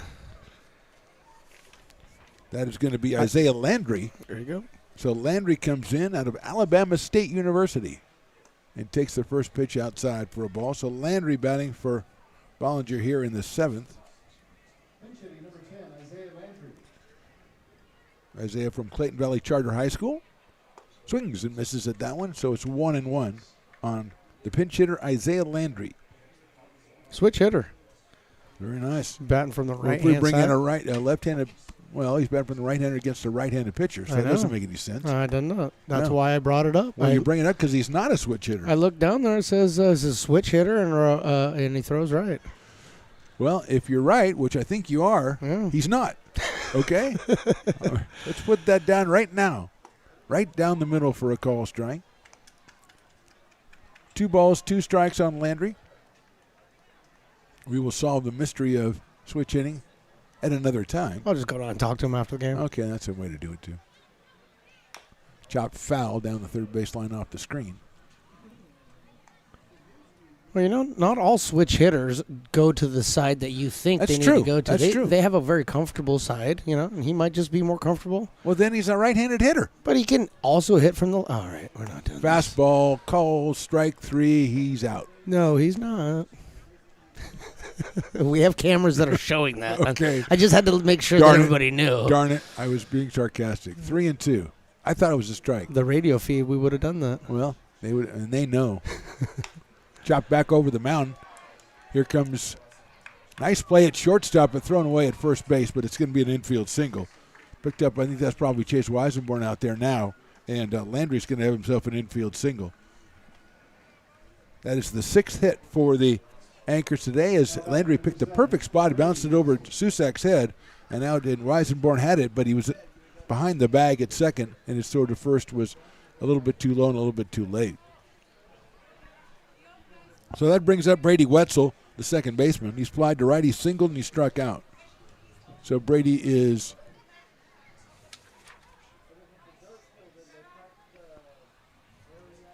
one, 4, 3 in this one. That is in there for a strike. No, that is number 7, but they don't have a number 7, so that's going to be a problem. So can we say it's Brady Wetzel? Let's just say it's Brady Wetzel. Okay. Still. Yeah. Maybe he was wearing 7 the whole time and I never noticed. That is so possible. 0-1 coming up from Susak. Fouled at the plate and make it 0-2 quickly with Landry over at first base.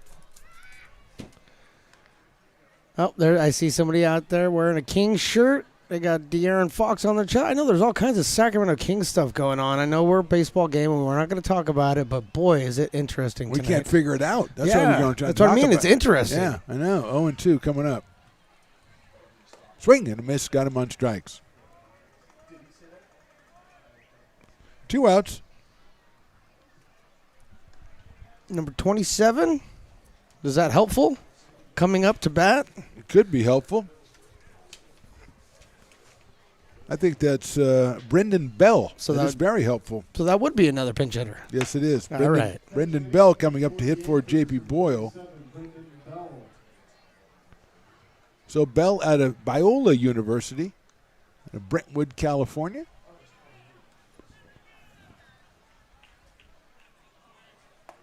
Swings and misses at a high fastball at 91 from Tonka Susak. You ever been to Brentwood? You know where it's at? Yes, I know where it's at. Over in the Delta area? Oh, I like where you're going. I thought it was the Southern California Brentwood. No. That's high and outside for a ball.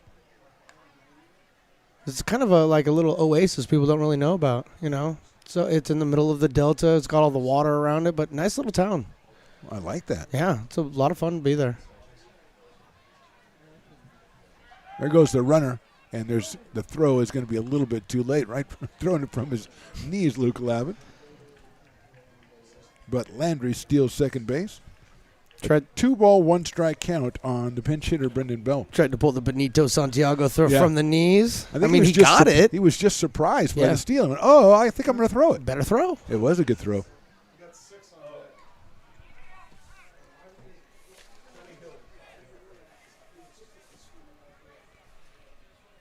Susak steps off the mound as the ball gets out of the bullpen from the Alameda Anchors. A slight stoppage in play here as we've had the inning of the pinch hitter. Looks like we have one more just in I case. believe we do. If they get to another batter, it's going to be a new batter. Patrick Herrera is down at first base for the Potters defensively. Fastball swung on and missed 2-2 now on Brendan Bell. So Herrera, Grantham, Weisenborn, and Grant on the infield for the Potters. Romano, Jens, and Higdon in the outfield. 2-2 pitch coming from Taco Susak. Swing and a miss, strike 3. So 3 strikeouts for Susak in the 7th inning. We go to the bottom of the 7th. Potters leading this one 10-1. It begins on the farm, where hard work breeds motivation. Care is taken under watchful eyes. With new growth comes inspiration, where playtime is mandatory. Welcome to Dueling Dogs Brewing Company. Meet the Stevens, a husband and wife who work hand in hand to craft exclusive small batch beer, mead, and cider. Using locally sourced ingredients to ensure freshness in every glass. Where a community of farmers, local artisans, and amazing food make for a truly inspired atmosphere.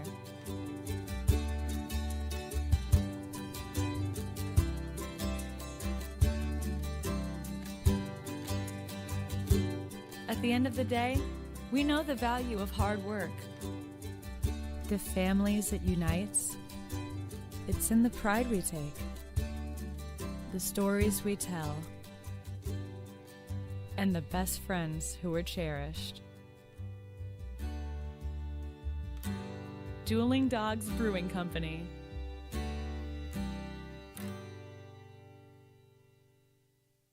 Lincoln Potters Baseball.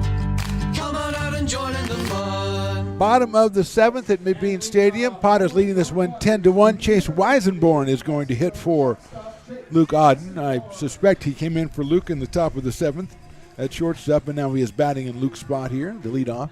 Chase Jans and Nolan Wilson scheduled after this, but Herrera came in for Wilson, so Patrick will probably be batting in that number 3 spot.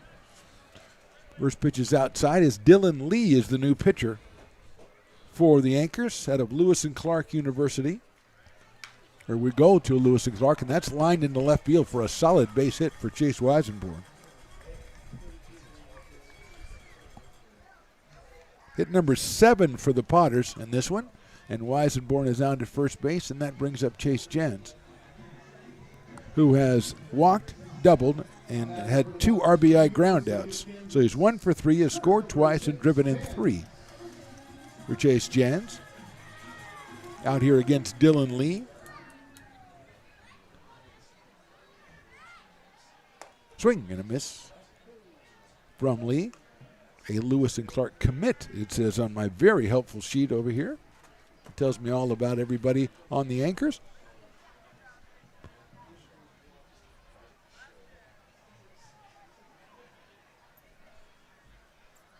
Speed pitch is swung on and missed. Wow.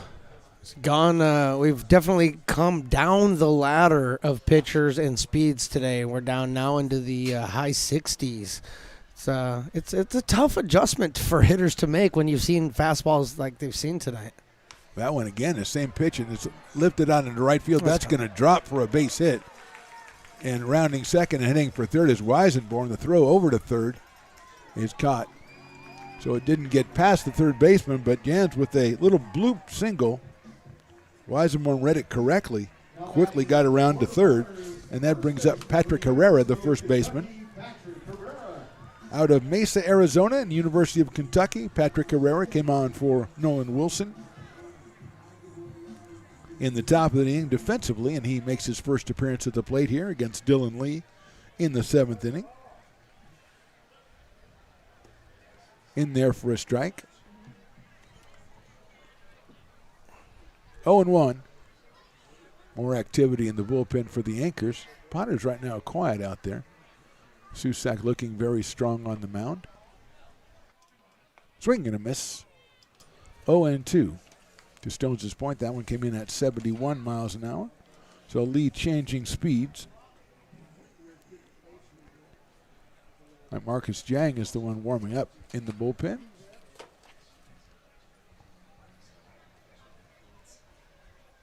That one is inside for a ball. Patrick took that with confidence, but I don't know if he should have been so confident. Kind of turned the shoulder into Turn it the shoulder. also. That's exactly right. Watches that one go outside. So he's right 2-2. on. He's right on top of the plate too, which is another interesting thing. Yeah. So he's throwing inside. You're not really sure where that was missing. You take a look at the K zone over here, and that last pitch where he turned his shoulder in, that was in the zone. Yeah.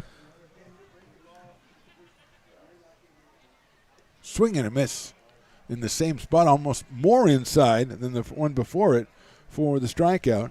One out here, and Ben Higdon, the next hitter. And I don't know, Ben, we talked about Ben today. His eyes have been pretty wide, and that was a guy's throwing 84 or 85. I don't imagine how Ben's going to swing out of his shoes at this one. Yeah, Brennan on deck. I wonder what the bench said to him before he walked out there. Check swing is in there for a strike. 0-1. You got a sizable lead here. I wonder if they told him, just let it go. I would let out just some say shaft. stand there like it's a slow pitch softball and just stand there with your bat on your shoulder. Swinging a foul at the plate.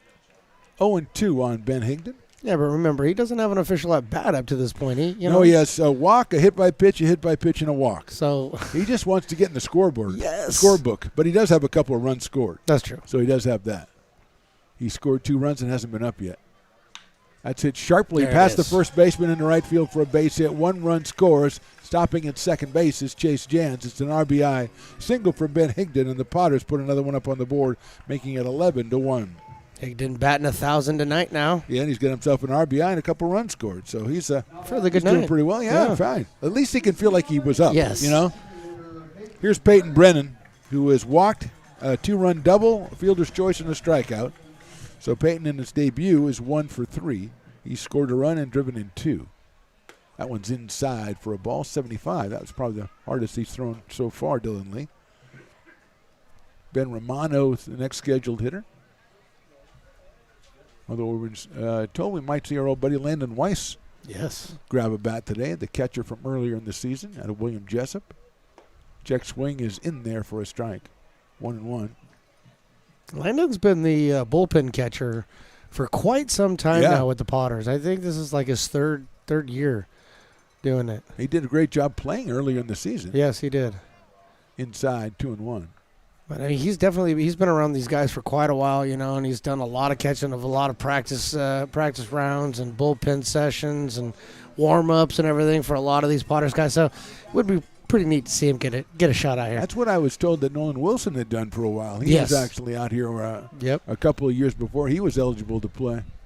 Swing and a miss. 2-2 now on Brennan. Jans is at second. At first is Ben Higdon. Those are the cool stories, Yeah, absolutely. Summer baseball stories. Those are the cool ones. You get the tradition going at a team like this, and you get kids who grew up in the area, and they become part of it that way. Swing and a miss. Lee got the strikeout, his second of the inning. 2 outs, and here's Ben Romano. Potters now with 8 hits on the game. Romano has walked, struck out twice, and had a 2-run single, so he is 1 for 3 out of Tulane University. Chops that one foul at the plate.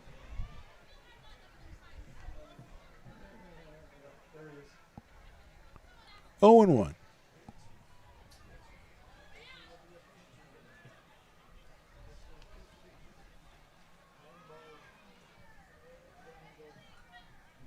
One home run for Ben this season. 9 runs batted in now after today's 2-run single. 1 ball and 1 strike.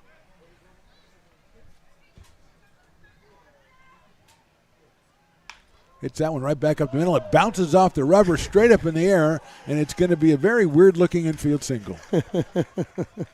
That does not happen every day. No, it does not. That loads the bases, and Landon Weiss is going to come up and be a pinch hitter here.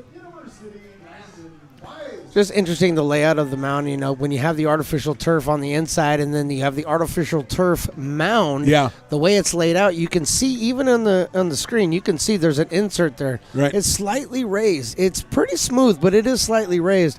I had a feeling that really caused that thing to kick up there. Well, something did, I'll tell you that. And here's Landon Weiss. He takes a pitch that probably went over the 12-foot limit. It was in there. And it's in there for a strike, 0-1. 63 mile spin rate of 1756. I have no idea what that means. I could do that in my sleep. That is inside for a ball. I don't even know what that means. I don't even want to comment on that part of it. What are you, like a spider? What are you? I mean, yeah, I kind of, sort of, maybe. 1-1, bases loaded, 7th inning. On the outside corner, if the outside corner was enlarged, 1 ball and 2 strikes on Landon Weiss. About 3 inches off the plate. Braden Grantham, just because you're part of the No, broadcast, I'm team looking doesn't at, mean I'm using our strike zone. You just, oh my God. I'm using the tools that we have. Line drive into left field. That's a base hit. 1 run scores. Here comes the second one. Waved in. The throw to the plate is cut off. Throw to second. And they're tagged out at second base. But a 2-run single by Landon Weiss. And we go in for 2 more runs. 13-1 as we go to the top of the 8th.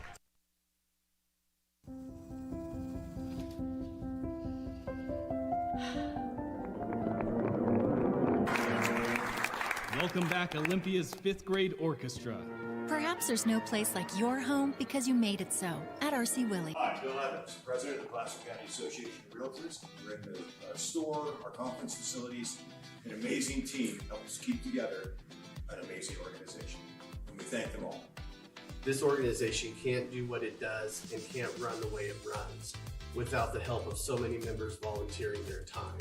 The success of the Placer County Association of Realtors is largely dependent on our active volunteer members to help our organization and industry. The work of our committees greatly impacts our ability to champion efforts across the board and giving back to the Placer County community wherever we can. Like all service organizations, I wanted to serve. And getting involved with the affiliate committee was the perfect way to do that. I love being able to serve my community with my business friends and other leaders and give back to those who are in need. The thing I love about the PFAR committees is they all work toward the same goal of bringing the community together to support those in need in our surrounding area. I instantly came to the meeting and had a wonderful time, felt like I was a part of something bigger, and it was just the start of my leadership journey.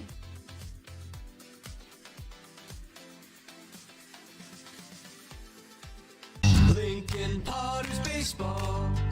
Come on out and join in the fun.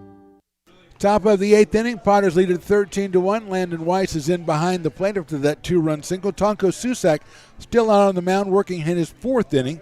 Tonko came on in the 5th inning. He's struck out 7 in 3 innings so far, giving up 2 hits. And he will face, looks like another pinch hitter. That is Telly Hill, I believe. Yes, Telly Hill is going to be the pinch hitter for Michael Weber. Weber was 2 for 3 while he was in there. And Telly Hill, who's out of the University of the Pacific, played in 26 games, started 18 of them for UOP last year. So Telly comes on here to start off the top of the 8th inning against Tonko Susak. And I think we want to hire him. He's a communications major. That's a great idea. Yep. Find somebody who can do something. That's what I'm thinking. 0-1. Find my replacement. Well, yeah, you find a replacement. Because No, my replacement. Yes, your replacement. Oh, you yes, are. Exactly. I'm already on the lookout for it. We're going to gloss over that. There's a check swing. And did he go? No, he did not. 1-1. I didn't know your job was a real job, and I'm already inviting people to apply for it. Okay, awesome. I don't know what that means, but maybe it means dissatisfaction. I don't know. My job is not listed. It's true. That's hit foul down the third base line by the dugout of the Anchors, who'd only have maybe a half dozen, 7 or 8 guys out in front, not the 200 that the Potters have. I firmly believe the Potters call up old Potters and ask them to come and stand in front of the dugout during games. Inside with the fastball at 92. So Susak was 92 or so coming in, and then 4 innings later, he's still 92. He's got the arm strength. There's no doubt about it. Yeah, no doubt. Swing and a miss. Tully Hill's down on strikes. And what's beautiful about that is you just see him. It doesn't look like he puts a lot of effort into that strike. Right.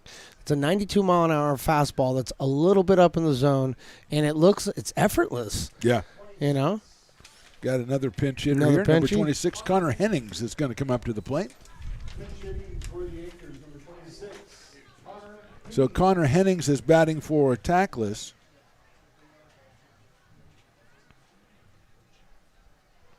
Right-handed hitter coming in here. Tackless was 1 for 3. Hennings from College of San Mateo takes the first pitch on the inside corner. It's in there for a strike. 261 average and a couple of home runs last year in 36 games for the College of San Mateo out of Morgan Hill, California. And again, we thank the anchors for their information packet. Swing and a miss. Off-speed pitch at 86. 0-2 on Connor Hennings. Alonzo Guiaro is scheduled next for the anchors, the designated hitter. That's hit sharply on one hop out towards second base, picked up by Grantham over to first and gets him by a step. 61st pitch right there by Tonko Susak. 40 strikes. 61st pitch, so let's say he gets this guy on 4 pitches. Let's say he throws 65. Do you think he comes back out for the 9th, or you think that they'll probably say, that sounds pretty good to me, Tonko, and we'll bring somebody else in? I actually think if that's all the bullets he's got left and this is his last opportunity out here, I think they bring him out. I think they let him finish it. We'll see. I'll bet you $1 million.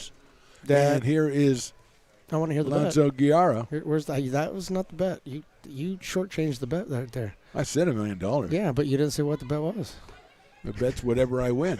Exactly. 0-1. I've known you too long.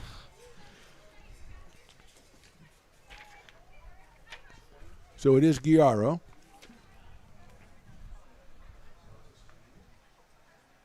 That one's outside for a ball. 1-1. 2 outs here in the 8th. Potters with the big lead. Trying to tie this one up and get ready for the West Coast Kings coming in tomorrow on Aloha Friday. That's Chop back behind the plate, in front of the plate, now behind the plate. So it's pretty good by the catcher. Alenda didn't have to move. The ball hit the ground, spun back to him, and he just gave it to the umpire. 1-2. Kings in town Friday and Saturday. Then Stones McCoy takes the show on the road to the East Bay Admirals. I think that's their name. I'm not quite sure. Bay Area Admirals. Bay Area Admiral. And that will be a doubleheader on the road, which will be on the Mixler app.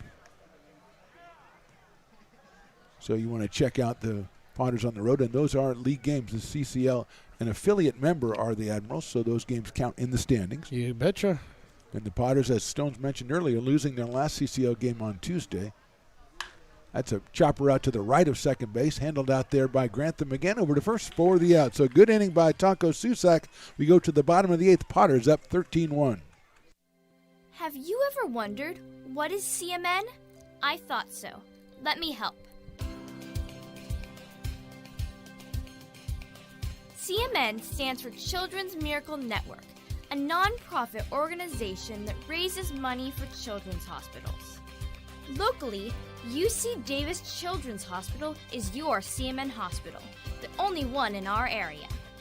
It is a nationally ranked comprehensive children's hospital that provides the highest quality of care to pediatric patients like me. How is this level of care possible? With help from CMN donations. CMN teamed with corporate partners and community donors to fundraise for things like equipment, research, and patient care. All money raised locally during campaigns like this stays local to support children treated at UC Davis Children's Hospital. Sick and injured kids can't wait to get the care they need. And thanks to generous donors, partners, and fundraisers like you, we don't have to. Please give wherever you see the Miracle Balloon, and thank you for supporting CMN at UC Davis.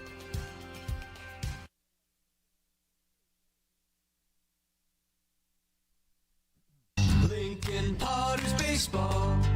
Come on out and join in the fun. Bottom of the 8th inning, Patrick Sweeney is the 5th pitcher for the Alameda Anchors. He's out of Cal State Stanislaus, made 14 appearances, 22 innings pitched for them last year, so he will come out here to face Braden Grantham, then Jack Grant and Chase Weisenborn for the Potters here in the bottom of the 8th. Potters with 1 in the first, 5 in the second, 2 in the third, 1 in the fifth, 1 in the sixth, and 3 in the seventh tonight to get up to that 13-1 score. They've done it on 10 hits so far, 4 errors for the Anchors, mostly of the throwing variety. And here's Braden Grantham.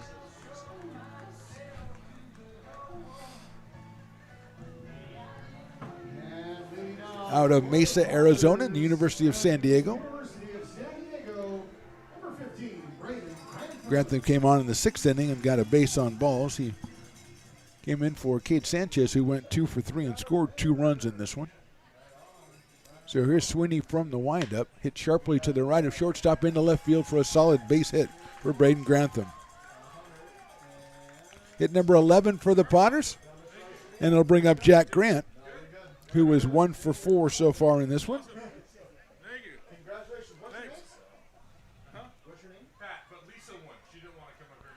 The winner of the 50-50 is Lisa, who sends Pat up to pick up the money. I would send Pat to pick up the money, too. If I'm Pat, I'm taking the money and going straight down to the concession stand. Grounder back to the pitcher. Sweeney to second for 1, over to first. That's a double play.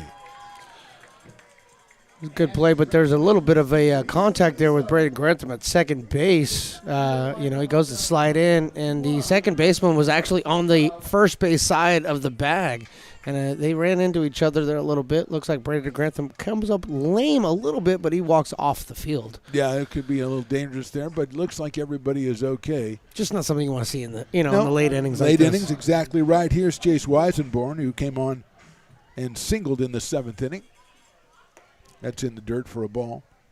Luke Auden started. He was 0 for 2, had 2 runs scored as he had a couple of base on balls.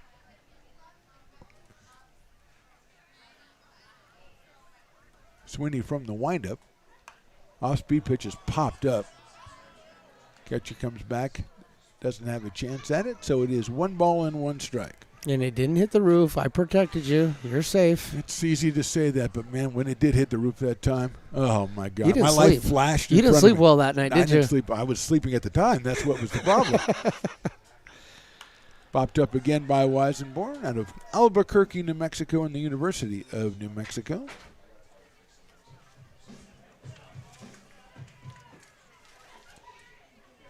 Patrick Sweeney's really doing a good job getting ahead of these hitters. That's chopped out toward third base. Picked up out there across the diamond to first for the out. So 3 outs for the Potters here in the bottom of the 8th. We go to the top of the 9th. The Potters will try to close it out. They are up 13-1. It begins on the farm, where hard work breeds motivation. Care is taken under watchful eyes. With new growth comes inspiration, where playtime is mandatory. Welcome to Dueling Dogs Brewing Company. Meet the Stevens, a husband and wife who work hand in hand to craft exclusive small batch beer, mead, and cider.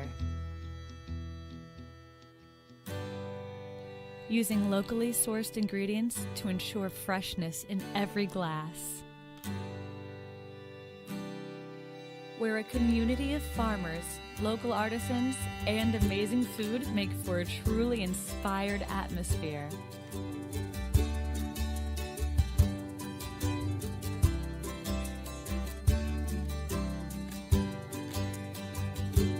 At the end of the day, we know the value of hard work.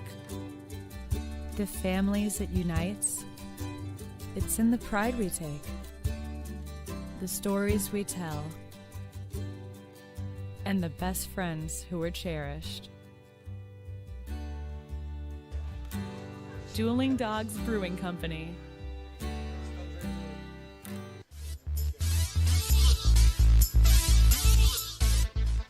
Marcus Jang, the first hitter in the top of the 9th against Tonko Susak, out for his 5th inning of work. Jang came on in the 6th inning and struck out in place of Chris Blyskoll, so making his 2nd appearance of the night. Fastball on that corner for a strike at 91 by Tonko Susak. And I owe Stones $1 million. Yeah. Because I thought they might bring another pitcher in, and he said they wouldn't. And so put it on my tab. Your tab's getting big, buddy. It is. It's now $1 million. 0-2 pitches down low for a ball.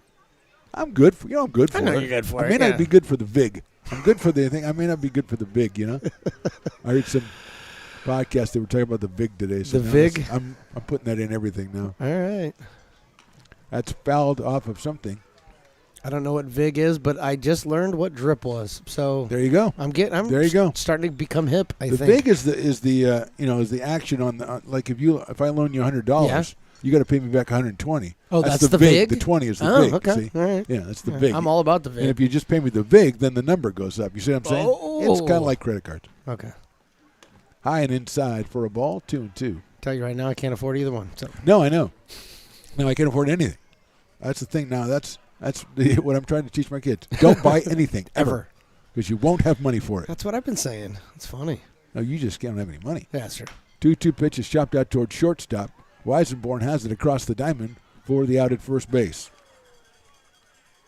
So Jang is retired 6-3, 1 out, and Louis Zaleka is the next hitter. It's really nice. We've seen Chase doing that for a couple of years out here yeah, now? Really have. It's just it hasn't changed at all. It's still the same motion, the same fielding position. I mean, he gets the ball and releases it the same way that he's done for the last 2.5 years that we've seen. Well, as you know, that's part of the component for success. That's is doing how you everything are good, the same yes. way Absolutely. and having the confidence in your arm that you're going to be able to make the play. 100%. Breaking ball, beautiful pitch by Susak. Might have been his best pitch of the night. It made this guy right out in front of us. Oh, really loud. Yeah, but a lot of things was making that guy very loud. Okay. I think he went to the Brick and Barrel backyard like last night and stayed overnight on the corner for a strike. Yeah, he just owed again. So 0-2. Yes, I think the O has nothing to do with the game. I don't think you're. I think you're right. Going, I think I figured that out. Ozempic? No. A little bit Led Zeppelin for you there. 0-2 pitch coming up. That's in the dirt. 1-2. That was a little nasty, little breaking ball. That little stuff, a little filth on that one. Yeah, little hair right there. And Weiss said, "Hey, come on! I just got in. What are you throwing that to me for?"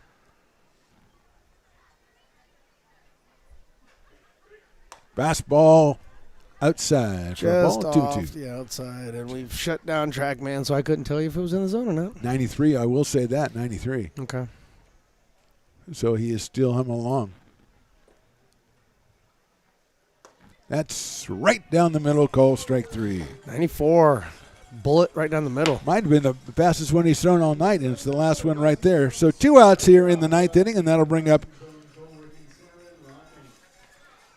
Do we have a pinch hitter? No, we don't have a pinch hitter. I just forgot his Caleb Velo. Okay. He was a pinch hitter last time, and I had the last name. I didn't write down the first name. I wanted to call him Jordan, but it's Caleb Velo. And he takes a ball. I wonder if Caleb pitches at all. Because he has a good velo. That's a great name for a pitcher. Caleb Velo. 17 strikeouts for the Potters pitching tonight. That's impressive. There's a big chopper down to first base. And it's going to be a base hit over Herrera's head. And Velo's going to round first. He's headed for second base. He's in there sliding for a double.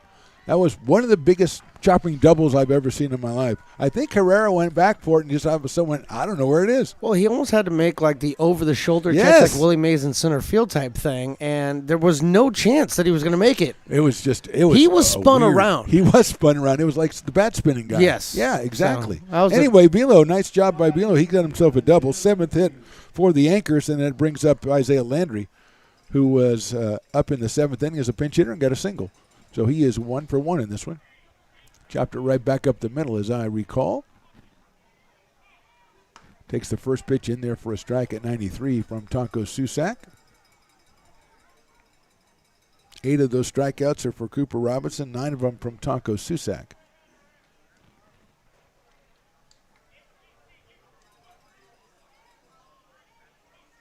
That's chopped back foul, so it's down to 0-2.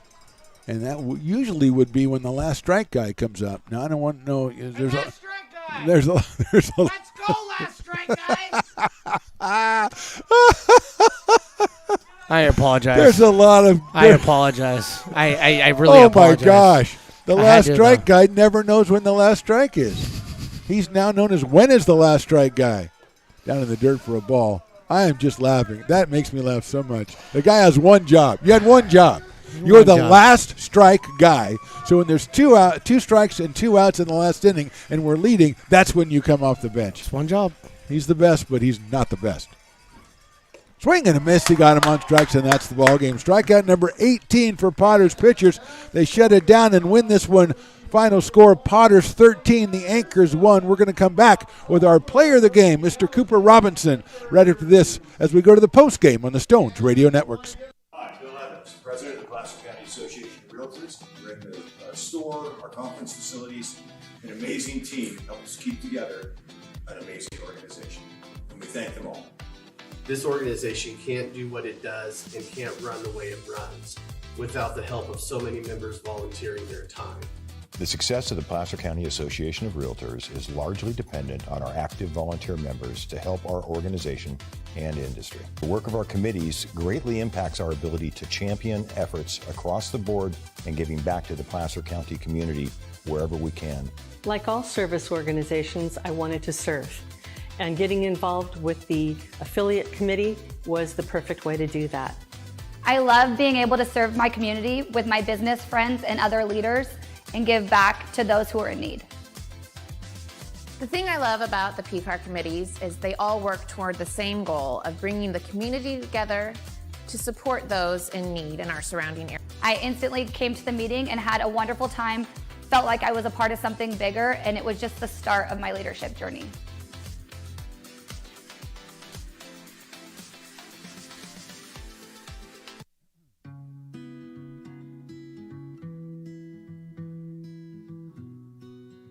Lincoln Area Archives Museum is the official partner of the Potters' 100th anniversary season. The museum is located just around the corner in Bierman Plaza in the center of the Old Historic District. Plan your visit and learn about early Lincoln history.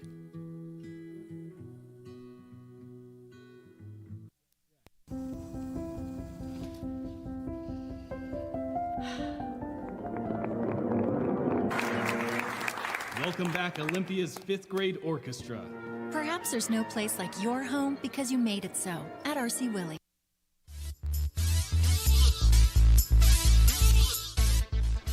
Welcome into the post-game show for the Lincoln Potters. The Potters with the big win today. They took care of the Alameda Anchors 13-1, and a starting pitcher, the winning pitcher, and our peak player of the game is Mr. Cooper Robinson. Cooper, thank you for joining us. Thank you for having me. Well, great job today. This is the second time, as I recall, that you've been out here as far as pitching on the mound for the Potters. Did it feel a little bit more comfortable this time? Yeah, I think you go inning by inning and outing by outing and continue to get comfortable, and yeah, absolutely. Now, you're a local guy, so out of Folsom. So did you know about the Potters before? Was it something that you wanted to do was come and play for the Lincoln Potters? I did. I came to a few games as a kid and throughout high school growing up, coming to these games. So to be able to play for them is obviously a blessing come true. Well, it's great to have you out here, Cooper. And as far as your personal goals when you come out to the Potters, this season or this summer, what is it that you're looking to do as far as your pitching is concerned? Just trying to come out here and compete every outing. Just get a win for my team is what it comes down to. So just trying to compete and be efficient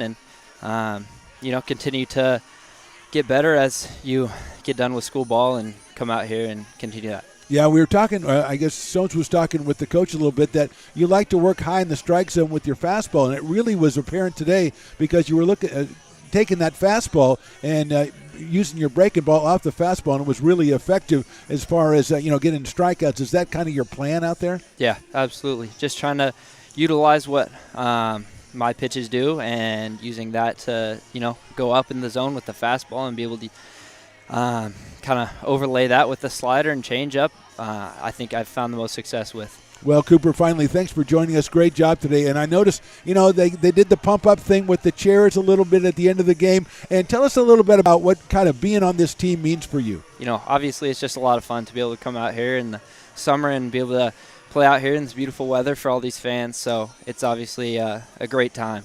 Cooper Robinson, you're our player of the game. We thank you. We'll be hopefully talking to you again in the future as the season goes on. Cooper, thanks a lot. Awesome. Thank you for having me. Cooper Robinson, our player of the game. We're back with more of the post game after this on the Stones Radio Networks. It's all you. No, I insist. It's your turn. Nope, I think it's your turn. I appreciate you so much. Thank you so much. Go. I appreciate your appreciation. It fills me. Safe drivers save money with Farmers. Just for driving safely? It's a Farmers policy perk. Get Farmers and you can get a safe driver discount simply for having a clean driving record for 3 years. Come on. After you. After you. Safety first. Get a whole lot of something with Farmers policy perks. We are farmers. Bum, bum, bum, bum.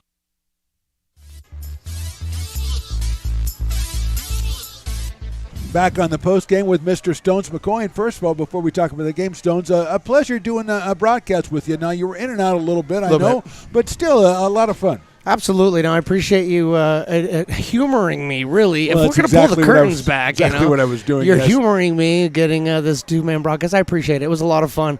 I actually do think that there's something here. Maybe we could explore it further, but I'm going to leave that up to you. Yeah, I'm busy tomorrow, but that's what I had a feeling. Maybe we can do something on Saturday. But let's look at the game. Potters against the team. Anchors probably, not as experienced, not as talented as the Potters, but still the Potters, coming off that game, as you talked about Tuesday, wanted to put a good performance on the field. That's exactly what they did. Well, they dropped from second to third place in the CCL North.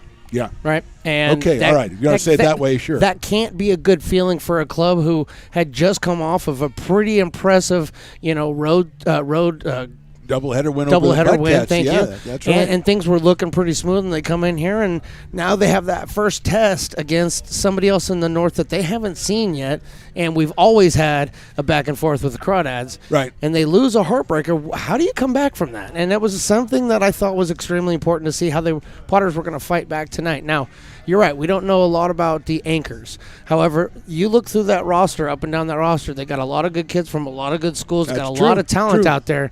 So for what they were able to do tonight, I think is pretty impressive, and it's important for them moving forward in the CCL. Yeah, Robinson and Susak obviously were the highlights of it. 18 strikeouts, but I haven't looked back through, but I think maybe 1 or 2 walks at the most, and we've talked about it many times. That's the key, especially in summer ball, is and Mike Marsham talked about it. I was just no free bases. Yeah, Marge said it, and he hit it in the top of the 5th. They brought in the guys early today because of that exact scenario that played out on Tuesday. They weren't going to let that happen again. I mean, I just, this team, the squad, the management, they all understand what they need to do here and what is required of them.